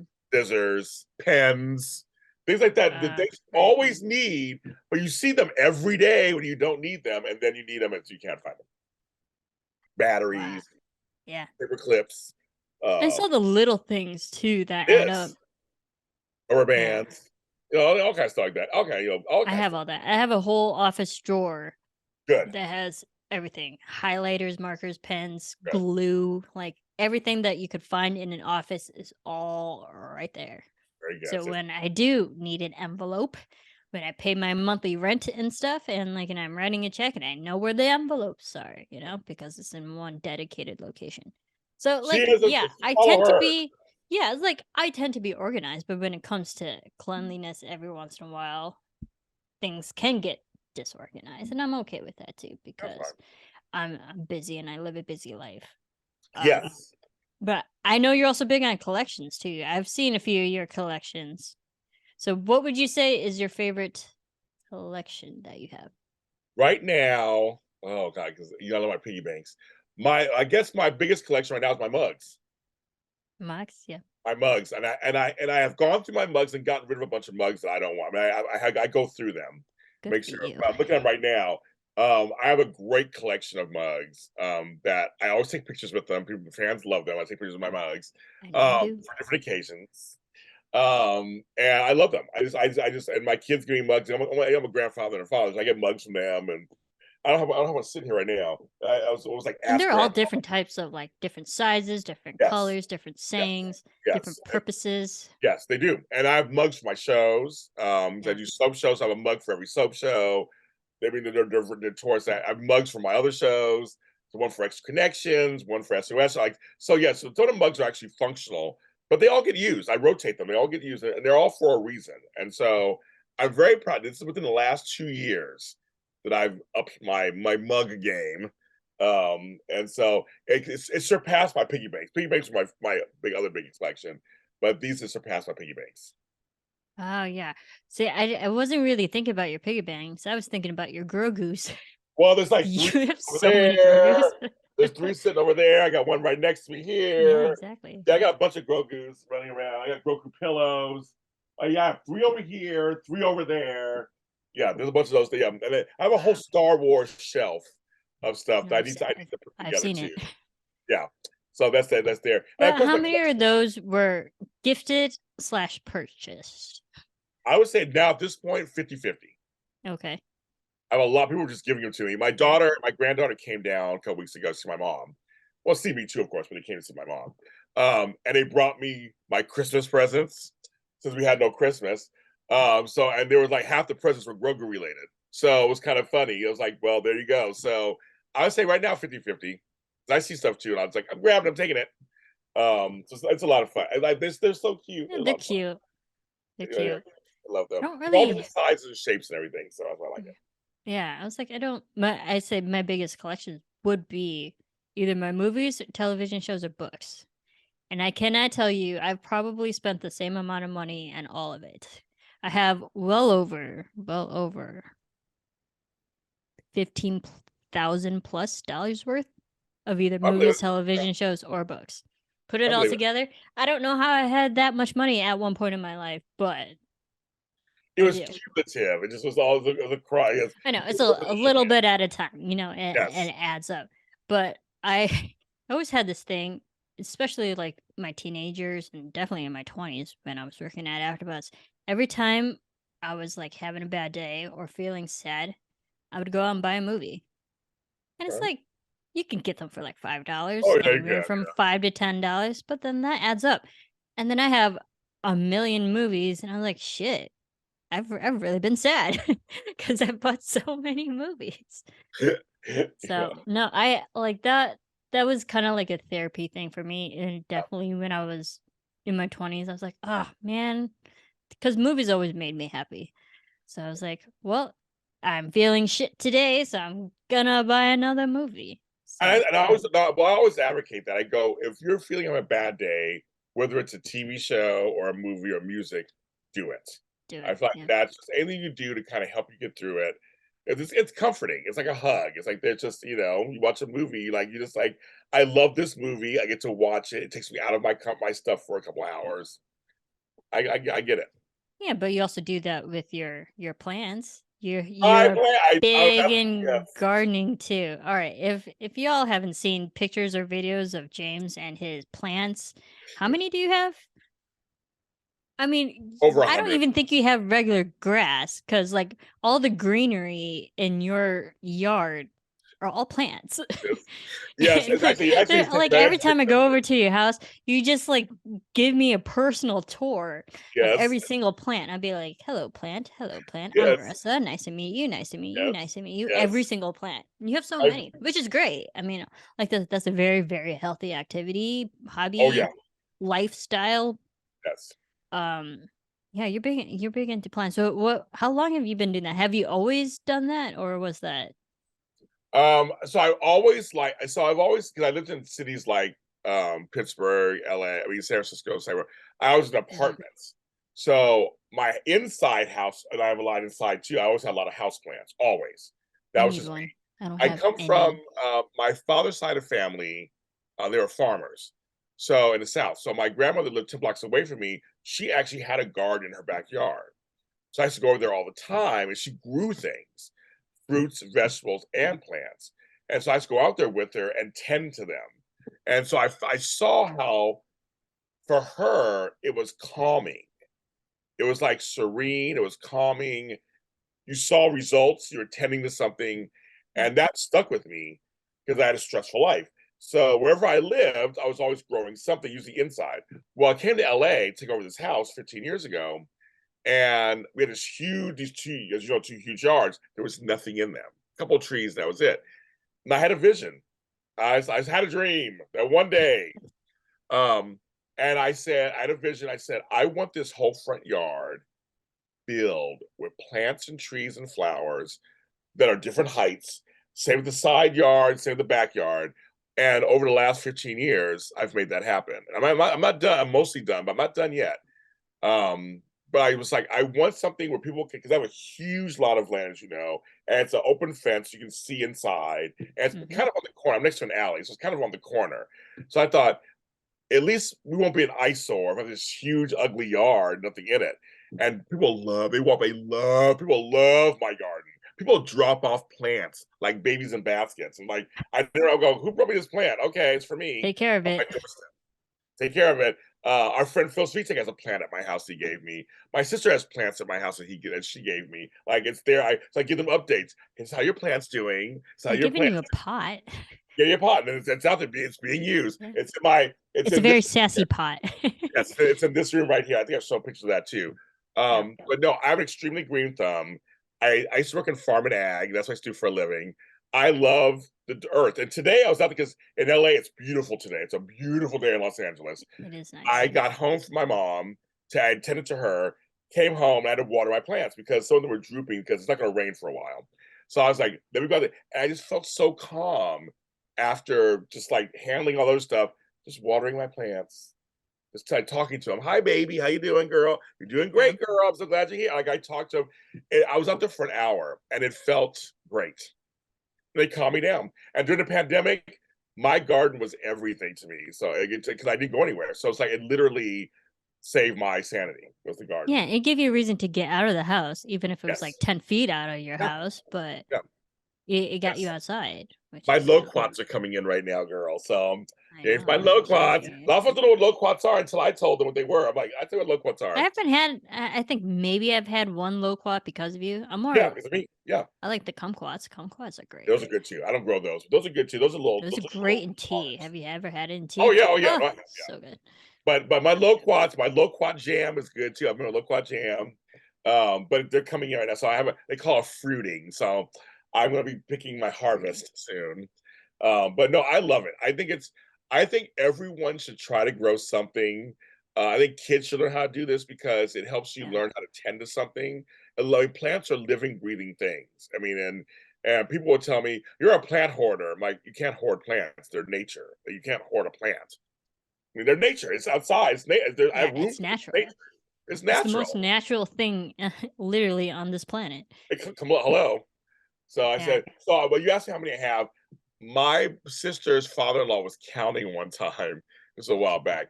I think he counted over 100. So it's probably more than that. But I believe it. most of mine are drought-tolerant plants because we were in a drought for years. No, not a drought anymore, but We live in a desert. yes. LA is a desert. Yeah, basically it is. But now it's all right. And then I'm tending to my mother's plants too at her house too. So I'm like going at her house trying to get her little garden. So I love your garden, so I'm trying to get her garden similar to mine. Yeah. So that part's fun. So I'm trying to do that too. Oh, that's amazing. Like I always appreciate the fact that like you're good with plants and stuff. I can't grow shit. And like I'm more so I don't think I have the patience to wait like 3 months for something to actually show something.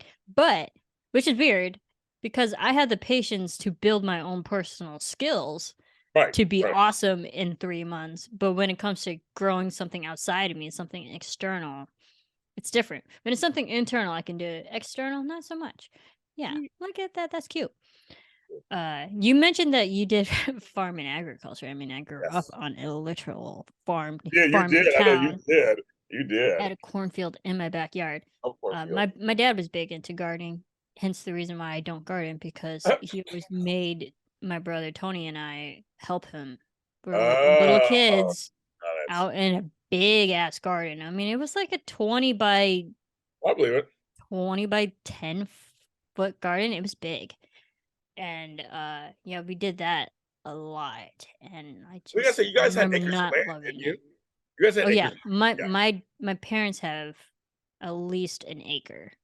yeah, I believe It's that. it's a big yard. I mean, they filled it with a pond and trees and stuff here and there, but no, it's a big ass yard for, I, and it's in the country too. So like an acre in an actual measurement standing, like especially in the country, it's a lot bigger than you think. yeah, yeah. So, and then like we actually have now like this one of the smallest lands that compared to the rest of my relatives who have, my sister has like 5 acres, you know, so, and but you know, they're in the country, they Yeah, have the space for it.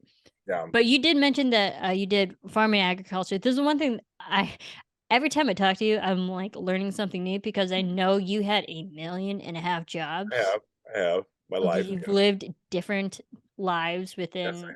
the 50 plus young years of your life.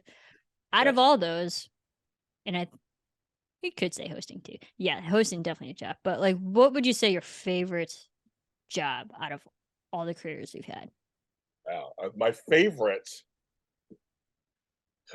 I guess. Okay, my favorite would be writer because I was always a writer. I just didn't Mhm. get published till later. And writing these audio dramas that I'm doing, that's giving me the most fulfillment. So I would say writer. If I choose, hosting's close second, and producing, but I say writing is my, because I write books and I also write audio dramas, and those are my two favorite things to do. Yeah. You said you've always done it. Like, were you like a kid also writing, teenager, Yeah. Oh or no, I have journals from 1980 when I was 11 years old to 2001 when I was 31. And I've something I just found so funny. You mentioned like you're totally in sync to me today, Marissa. It's kind of weird. So I'm it's going through stuff. we are always on the same wavelength. We It are is frozen. freaky It is how freaky. like we literally think the same things every single day. Yes, it's free. It's crazy. So a couple of days ago, I was going through stuff because that's what we were doing because we had lost my stepdad. I'm finding stuff. I found a box. I guess I was keeping gratitude journals in 2016. I don't remember that, but there's like 7 Mm. journals, filled pages. I'm just starting to read them going, I wrote that. I wrote that. Like, I mean, so I've always was a writer. I wrote a soap opera in high school with a friend of mine. But back then, if I get so it's the 80s, it was the 70s and 80s. We didn't have all the stuff we have today. There was no self-publishing. There Yeah. was no easy way to get in television. There was no internet. There was no YouTube. So like when you did it, it's just kind of like you did it. Either you tried really hard to get it or you just didn't. And being a black man wasn't easy either back then, just in general. So getting something to try to get through to somebody, I mean, I probably could have, I could try, but I just thought it was more of a hobby for me, something that I enjoyed doing. I would always come up with stories. And I found a box later over the years of all these stories I started. And I would stop, I start and stop and stop and start. That handwritten. These are all handwritten. There was no typing. It was handwritten. Yeah. And but now since 2017, I've been producing I write songs, I write books, I write, and everything that I write, poetry, everything. I'm publishing it myself, and it's also been published in other things too. But I mean, I'm actually doing it myself now. The timing is right. So I've always been a writer. I always thought myself as a writer, but I just didn't know kind of a career at it. I just thought, well, one day I'll write a book and try to shop it around. But now I have 60 books out that I did myself. Yeah. So I mean, I'm helping another person. I'm writing a chapter in a book in his book right now. So it's like it's now it's just part of my life. And I have 17 audio dramas. I've written most all of them. So I mean, they're out there also. I won an award for an audio drama last year. I mean, like it's like my writing actually fuels everything else. And writing actually fuels doing these after shows. It does. Writing's involved. We put together an interview. I mean, writing is the nucleus of everything. Yeah, see, you and like I love that because you're a writer. I am also a writer. It's funny. I was just talking to Phil, our good Oh, friend, yes, mutual friend Phil Svitek about writing as well because he's also a writer. yes, Um, I you've written so many things now. I've written a lot, but you have the ability and the courage to put it out there in the public. I more so write internally for myself. Although I do have stuff out there. I am published 3 times. I yeah. have stories in leather-bound books out there in the world. I'm not gonna tell you what it is because if you Don't actually tell wanna you read what. it, you're gonna have to search. But and one of them actually still makes royalties. Um, I am published, professionally published by 3 different publishing companies and stuff. But my thing is, it's like for writing, like I find it very it's a solitary kind of act. I mean, it can be. You can co-write with other people, and we Yeah, know that. But for me, I generally write by myself, and it's stuff that it's very emotional, and I don't know if I want to put that out there into the world of people because it's generally a reflection of how I'm feeling, and I mostly write when I'm down, when I'm sad, and right. I've written a lot. I wrote a 320-page book story during the pandemic. No one has read it. And I'm not sure if I have the courage to actually put it out there in the world either. So I write as well, but you have the courage to put it out there. So like good on you. But My thing is, so I guess, different for yeah, everybody when it comes to writing. yeah.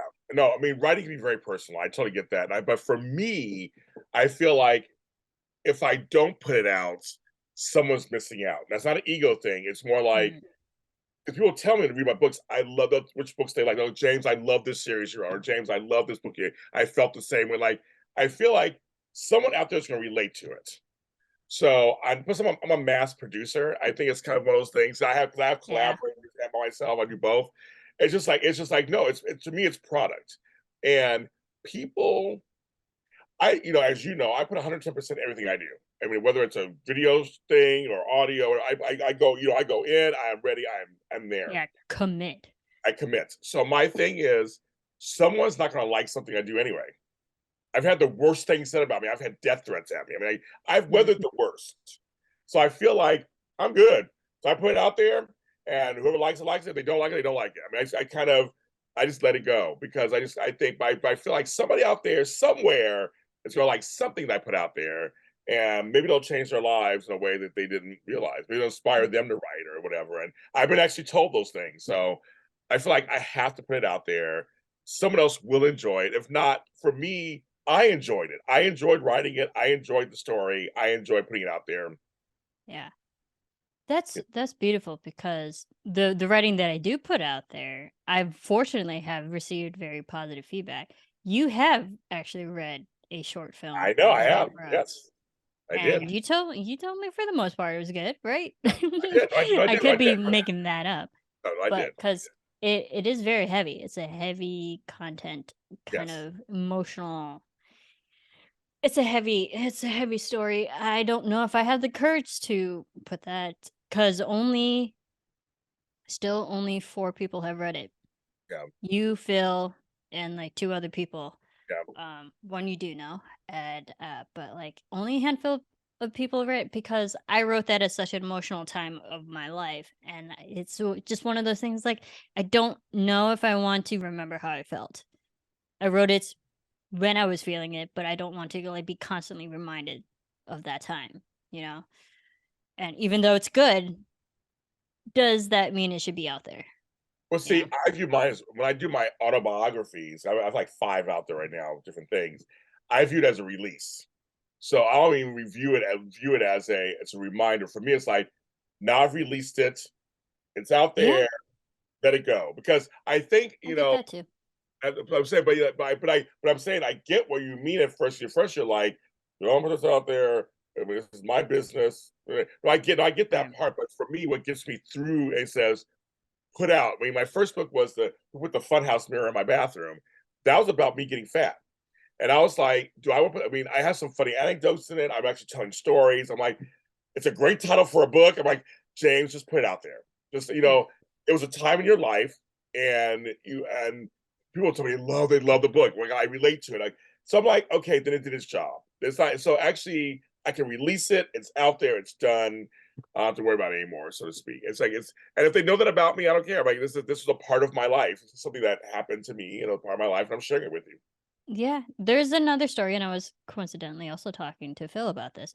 There's another story that's actually out there in the world that I've been writing for the past few months, and it has a definitive end at 20 chapters. 19 of them are already published out there in the public. People have Okay. read it, commented, and stuff. I'm not going to tell you what it is, but it's for the readers who I want to. Like, I put it in a space, this space that I know it's for this genre, it's for this demographic. Um, and I've gotten very positive stuff about it, and it's almost done. I have one more chapter, but I went into knowing because I just got my heart broken really, really badly. You know this, and I wrote it during mostly as a therapy for this heartbreak. I'm getting over this heartbreak. Another reason why I started this podcast is to help get over this heartbreak Yeah. that I've been feeling for the past few months, and it's just one of those stories because I knew I was writing it to for that self therapy, but also it was one of those rare moments. I was like, I cannot keep this with me. This cannot stay with me. I have to put that out into the world. And I even put that in the chapter summary. I was like, I'm writing this and I'm releasing it to you guys. So maybe one of you readers will find it therapeutic because this is therapy for me. So be nice and forgiving every once in a while and like be gentle because I'm still fragile, but I put it out there with the self-awareness of, like, this is therapy, maybe someone else will find this also as therapy. Yeah. So, like, I don't know, I tiptoe between, like, what I think is just for me and what I think should be for other people. Yeah. I can get that.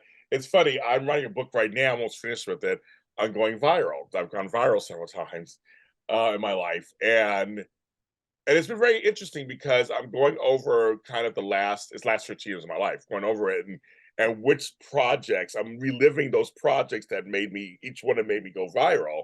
And the one that always Mhm. yeah, folks, I'm the guy with the bread refrigerator video. So that's me. If you've seen Yep. the video a I've thousand seen it. times, I've seen it. everybody's they call stitches. The stitches made it famous. I mean, it was already went famous on its own, and then when people's reactions to it, videos, maybe even more. I've made stars out of people because my stupid. It's an 8-second video I did 2 years ago. I'm not even that proud of it, and so almost like you, it's like I need to exercise that excise Hmm. that video out of me because Yeah. it's still big. It's still going around. My grandchildren finally saw it. Like, oh, I got my Jamie saw it. I'm like, no. My uncle saw it in New York. I got to tell the You kids, could get a solid chuckle from it. I've oh, seen it. I've I'm seen it. over I've it. laughed. I I laughed know, at it. but it's dumb. To me, it's dumb. And it's like I'm not like I'm gonna die. And they're gonna go, yeah, the maker of that viral video of the bread refrigerator, because literally I was recognized on my cruise in January by these kids. You're the guy with the bread video. I'm like, I'm on the Pacific Ocean head to Mexico. I'm in These the middle of kids nowhere. recognized. Oh, Flobo has a friend in Florida. You know the bread guy. Oh my god, my kids love him. Like, so it's just. But to go with your thing of like, there was something that I did kind of as a joke, had no clue anybody more than 300 people may watch the video. It's not 80 million views. It's crazy. I mean, and counting. It's just it's dumb. So I had to find a way to kind of become at peace with it. So I'm writing about it. Yeah. So I'm hoping it gives me some kind of like whatever, because it just bugs the shit out of me. It just does. It just does, Marissa. It does. It's like Well, you say, there's and certain that's the things in weird life thing you is like you just never know what's gonna hit and what's not. you don't. And you've been in It's this business, you have I know. literally you don't know. Like literally, you don't know. I know. Like and every once in a while, like I edit you see my fan made videos Yes. of the television shows. Some that I think are like my favorite, like the favorite videos that I've ever edited have only maybe a couple hundred views. Right. And then one that I like did in 2 days has over 450,000 views. Like I can't win. I really can't. You can't. That's the crazy about this business. The another time I went viral, of course, has been on Jimmy Kimmel. And I was telling somebody the other day, I said how fast that happened and how it happened is within 2 days. Again, I mean, I'm minding my own business, and our buddy Jeffrey Graham, his wife Laura, remembered me, and I was like, Yeah. James Lott Jr. I mean, like it's just one of those things. You just this business is so unpredictable. Life is so unpredictable. You never know what will hit or what will come to you, Yeah. and so that part is exciting on some level. It's life. But then also on the flip side of that, I've had some horrible tragedy this year. So it's weird how life works that way. It's like you can go really good in 1 second and really bad in 1 second.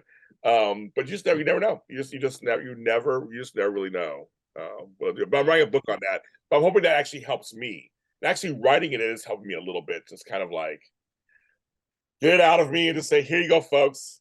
Yeah. Enjoy it. Well, you Release it. write a yeah. You write a lot of books, and I know you read a lot of books like me. I'm a big bookworm. Yes. That's Gracious literally in my reader. profile, my bio, a bookworm. So I want to know what's your ultimate favorite book? Is there a certain book that like you constantly just keep going back to and you reread over and over again, or like the one book that just stayed with you for your rest of your life? What's your favorite book?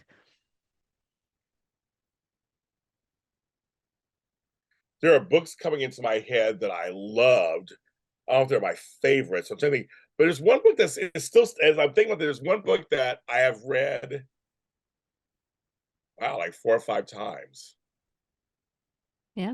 Um, I never thought you made me think about this. I Good. never thought about my favorite book is because I love books like you. I just so I mean, I'm thinking of Fahrenheit 450. I mean, all these books that I Oh, grew up. I just read that a I know you couple can months talk, ago. Ray we can talk about Bradbury. I mean, he's also Ray from well, Illinois. he's my favorites. Ray Bradbury's my favorites. Isaac Asimov's my favorites. So is the Roald Dahl books. Yeah. So is the C.S. Lewis books. I mean, like Hmm. I'm going. I I have two C.S. Lewis books right I know, there. I know you did. We talked I about that's mean, what I'm saying. I have all of Chronicle of Narnia, but Yeah, like that's in that's me being lazy in like on my shelf, like the big compendium. oh yeah. C.S. Lewis. I'm Yeah. a Stephen King fan of his early works. So his books like Carrie, Cujo, The Stand, It. the Bridge version, It. So I It. hate clowns. When that book was the bomb. Dolores Claiborne, all those were Eyes of a Dragon. They were all. I was the whole Dark Tower series. I was a huge Stephen King fan. So that but I'm this one book is sticking out to me that I don't know if I can say the title. Do it. No, do it. Okay, folks, I'm going any trigger warnings or anything. It's the title of the book. The book is called Faggots by Larry Mm, Kramer. Larry okay. Kramer is an activist, or was an activist in the AIDS community, and he succumbed to it. But the book is about this guy. It was written in the late '70s, the whole gay culture. But it was a book it was about this guy's 39th birthday. It was like his last year before he turns like a magical big number that we all. So anybody who's about to hit a milestone number, we can almost all relate to it. And to me, it transcends its gayness. It transcends everything. It's just like just a book that's about. It's just and it's some graphic language things in it and stuff like that. But it's just so good because it captures one's brain towards aging. What does aging mean? And if you're single, what does it mean? If you're with somebody, what does it mean? Who are the friends in your life?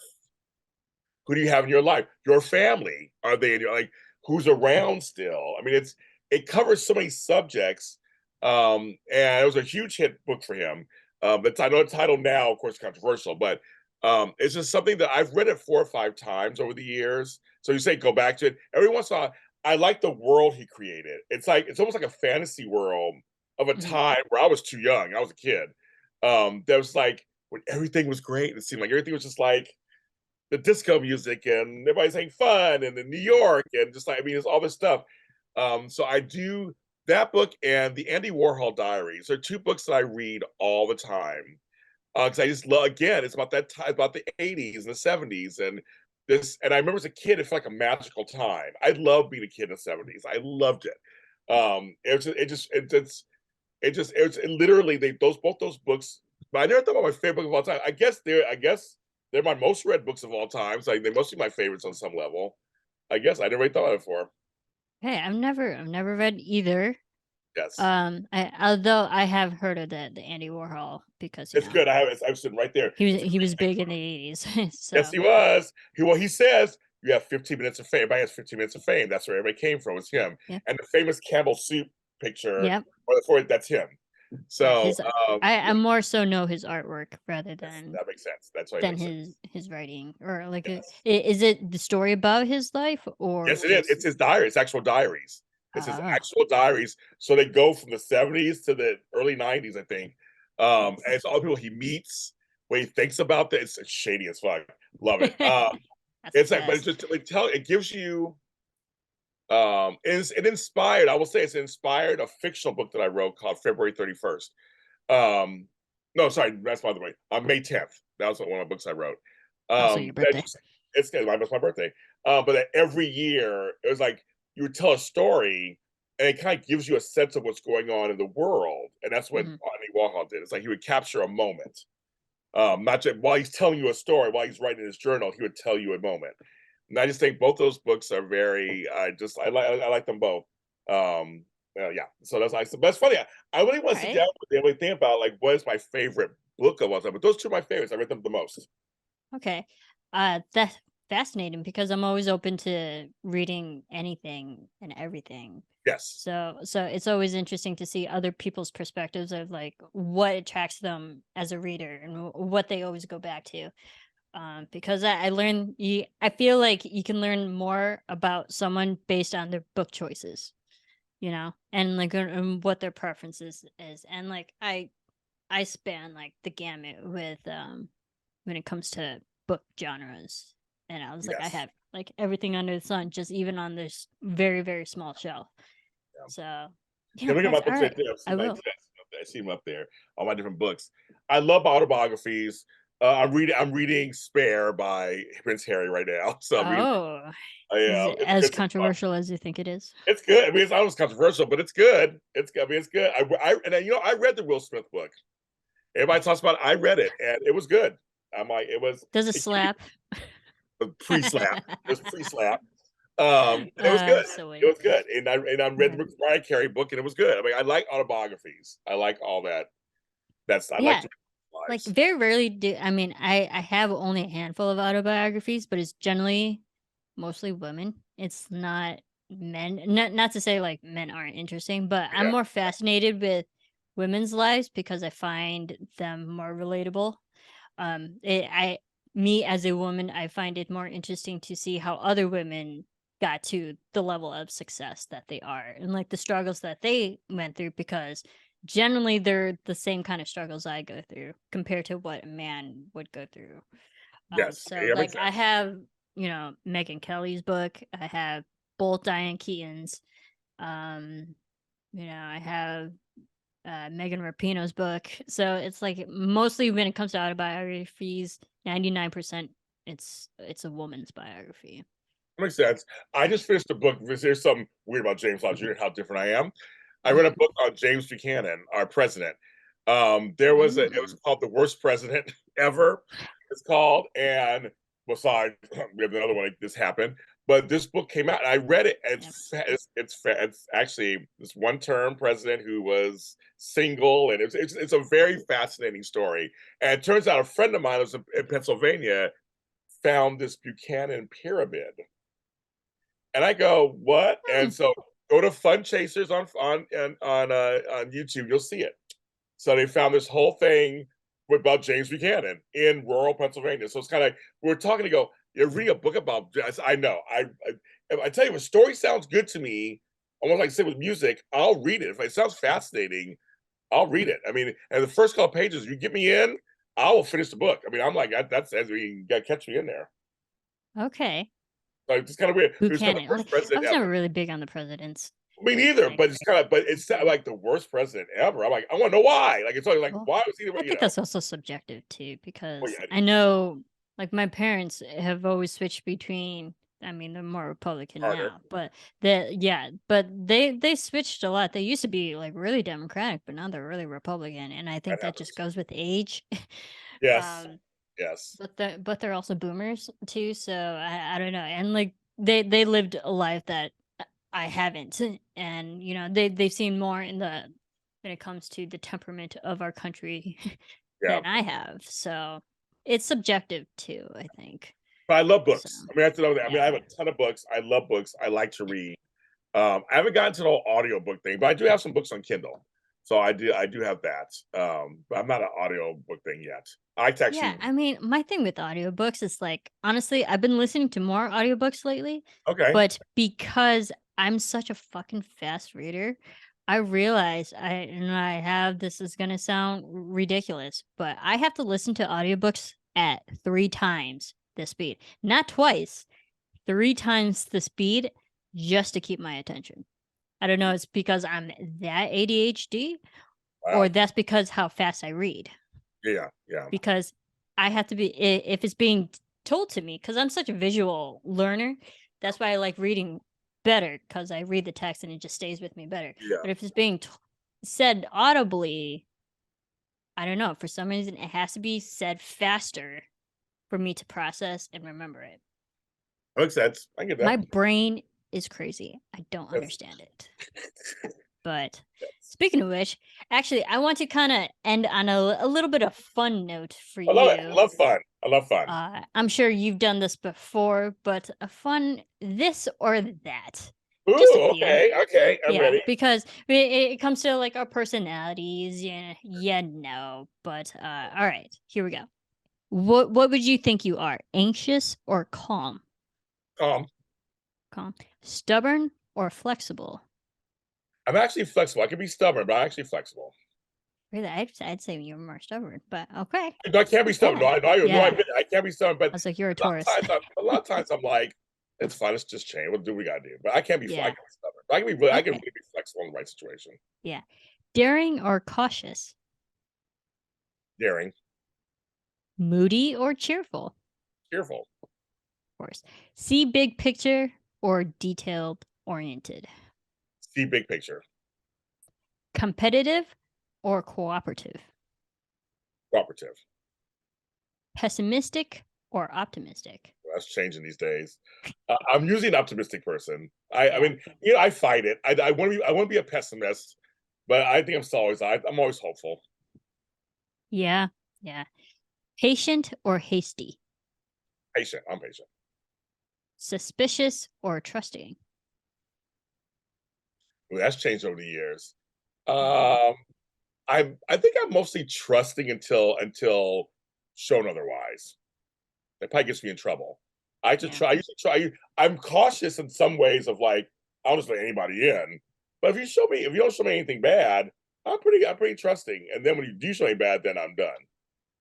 Okay. I Yeah. don't think I don't think I'm suspicious. I don't think I'm suspicious. I'm definitely Yeah, suspicious. you are, yes, but I don't think I am. I think I'm more trusting than suspicious. Okay. Well, that was that. That was fun. Okay, Fun. Yeah, that's fun. like I All right. said, no, I All oh, right. go ahead. Oh no, no. It was just like two more questions, and we'll wrap this up because you did say hopeful. What is your favorite word? Even though I Oh, think I know what it is. let's hope. Hope is my favorite word. It's always my favorite word. And what's so funny in Esperanto in Spanish, it's got Esperanto in Spanish. I'm always just drawn to that word before I watch Days of Our Lives or any other shows that have the word hope in it. And then when I watch Days of Our Lives, my favorite character is Hope. I got to meet her years later, of course, with Alfonso. But the word hope is just, it was I have all over my house. If you've been to my house, Yes, you do. I seriously have it You have everywhere. it like 50 different, 50 Yes. plus And times. I almost did a show. I had a show actually wanted to do a show on me on my favorite word. So that was kind of a funny thing. That didn't happen. Um, Well, we the, did Ben Hope Calls too, so we do win hope calls. our Ben Hope Calls after show, go check it Yes, out on James Lott Jr.'s you know, media JD, page. yeah. No, but I like the word. I like the way it sounds. I like saying Mm-hmm. it. I mean, everything just it's there's always hope. I mean, there are things that are tough. Life can be dirty and nasty and ugly and all that stuff, but you can emerge.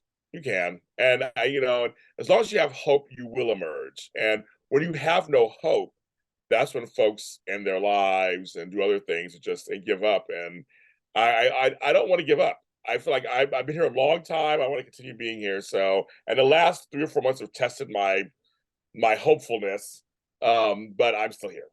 Yeah, the last 2 or 3 years have tested mine. Yeah. Yeah, I do know you do love the word hope. It's a great word. It's a very positive, uplifting word too, and it definitely it's already intrinsically in the definition that you're looking for something positive in the future. Yes. You know, Yes. and Definitely. the I fact always am. I want something positive to happen for all of us. I want everybody to have right, something positive. So yeah. that's definitely something we all need. And the last question for you, James Lott Jr., Yes, Miss because Serafini. you are one of my favorite people, and I love like everything about you. But what would you say is your favorite thing about me? How about you? Oh my God, how funny. Oh, you're cute. Okay. Everyone says I'm cute. Thank you. You're a little cutie. You're a little cutie. Always cute, never hot, but that's okay. Well, I'm gay. Sorry, girl. Yeah, I know. I Um, know. no. Thinking about you, there's so many different things like that. It's funny. I when we traveled together, that was an eye opening experience because we really did get along great. Yeah. We had no problem. We like to say we walk. We had a great time exploring, a good time, and that was a lot of fun. We had a lot of fun. Yeah. Um, my favorite thing Vancouver's a great city to travel to. So Oh, it is. But my favorite thing about you is I like working with you, actually. I think we just have a shorthand. It just when it comes to co-hosting or interviewing, we've done on-site, we've done off-site, we've done in studio, we've done this. mhm. When we came to my house and we were setting up his phone, he came out, set the whole thing up. Yeah. Uh, no, I my favorite thing I know is I'm sorry it's work related kind of. I mean, I like a lot of things about you, of course, like the music and we laugh, we have funny jokes, but you have such a humor. But I do like working with you. Like we have a great time. I guess it just seems like it's like lightning in a bottle. You can't always find it with people. There's certain people I work with, it's just easy. It's just like, oh, Marissa's here, we'll be fine. It's gonna be fine. It's gonna be we'll work it. If something happens, we'll work it out. Like it's like I don't Hmm. like you don't have to worry. Some people freak out or do this or that. Like I don't have to worry about that with you. It's like you're just easygoing and you're like you have a lot of knowledge. You're very smart. You have a lot of knowledge. And so Oh, I know thank you. I'm in good hands. I'm like, guide me. You tell me what to do. I do what you do. I always call her Lady Boss Queen. Tell me what to do. She'll be like, I go to left. I mean, I just No go words. no words. I just do it. I'm like, I mean, it's just, that's one of the things I do miss almost about AfterBuzz a little bit was when we used to work together a lot. When we used to produce shows together. That was my Yeah. Breaking Into show, especially. That was a lot of fun. My guests loved you. We always had a good time. I try to give you good subjects because you had to watch us. I try to give you some good Yeah. stuff. You'd be like, I I like had that to time you listen to come in. so many shows. I know you I did. don't And I was think like, people realize how many hours and how many shows I've had to listen to. But I gotta say, like, I produced a lot of yours, but I never minded listening to you. If you told me, sometimes you would come in and join the conversation afterwards. Like, well, sometimes I'd Yeah. have you join sometimes online, but you would come in and go, "Oh my God, I'm from blah blah." And they would talk to you, the guests would talk to you, like, or you say, "I believe that too." I remember that anyway. You guys, so I love that you actually listened, and it was like we actually had a I tried to do something interesting to do and be interesting hosts at the same time, and bring interesting guests in also. And you got a big hug from Greg Vaughn, which I did. everybody I got wants. more than a hug. He Up and lifted everything. me off, literally lifted me off of my feet and spun me around. I'm like, do We it all want again. that. Trust me, we all want Do that. it again, Greg Vaughn. Yes, Yes. Oh yes. So God, I that got was you that. Jamie. You're like, because you would never. Those one of the few times you're like, I want to meet him, because you never said that really Yeah. to me. It's like, James, I want to meet him. I'm like, oh, sure, I'll bring you in. I brought you in, and that Mm-hmm. was your welcome. Oh, he did a lot more than I thought he was going to do. I was like, yes, Greg Vaughn, beat me off my feet. He No, he did. literally I did. was I'm there. like, He oh did. I love that shit. moment. So no, but So I love a good. lot of things about you. But working with you is always a good time. That's one of my favorite things. Yeah. Well, James Lott Jr., you know how much I love you, and you know how much I loved working with you, and I still do. I mean, Oh yeah, you're stuck with me for the rest of your life, whether you like that's it or right. You're not. part of the family. You're right. You're part of Yes. the family. The village, your village, That's which my you village. call. Thank you. Yes, I do call it that. My village. So I know we're big on promoting ourselves. So where can people follow you? Not so much like the upcoming things, Yeah, yeah. but just like what do you have? Where can people follow you? All that. Everybody just sit back for 5 minutes. Just kidding. You Yeah. follow me. We're all James Lott Jr.'s of Soul. That James Lott Jr. and all social media platforms. In all seriousness, you can go to alottahelp.com, which she set the website for me. I You did. go there for work stuff. But anywhere else, I mean, like literally LinkedIn to anything, just type in JLJ Media or James Lott Jr. Google me, and you'll find everything that I'm in. And most of my sites in the bio, I have a link tree, and the link tree will take you to everything from my Patreon to my Buy Me a Coffee to YouTube, every audio thing to my music, SoundCloud. It takes you everywhere. So you do that. That's awesome. Yes. Well, James, thank you so much for joining my show, Friends and Favorites. One of my best friends, one of my favorite people. Yes. Thank you very much. I love being on here.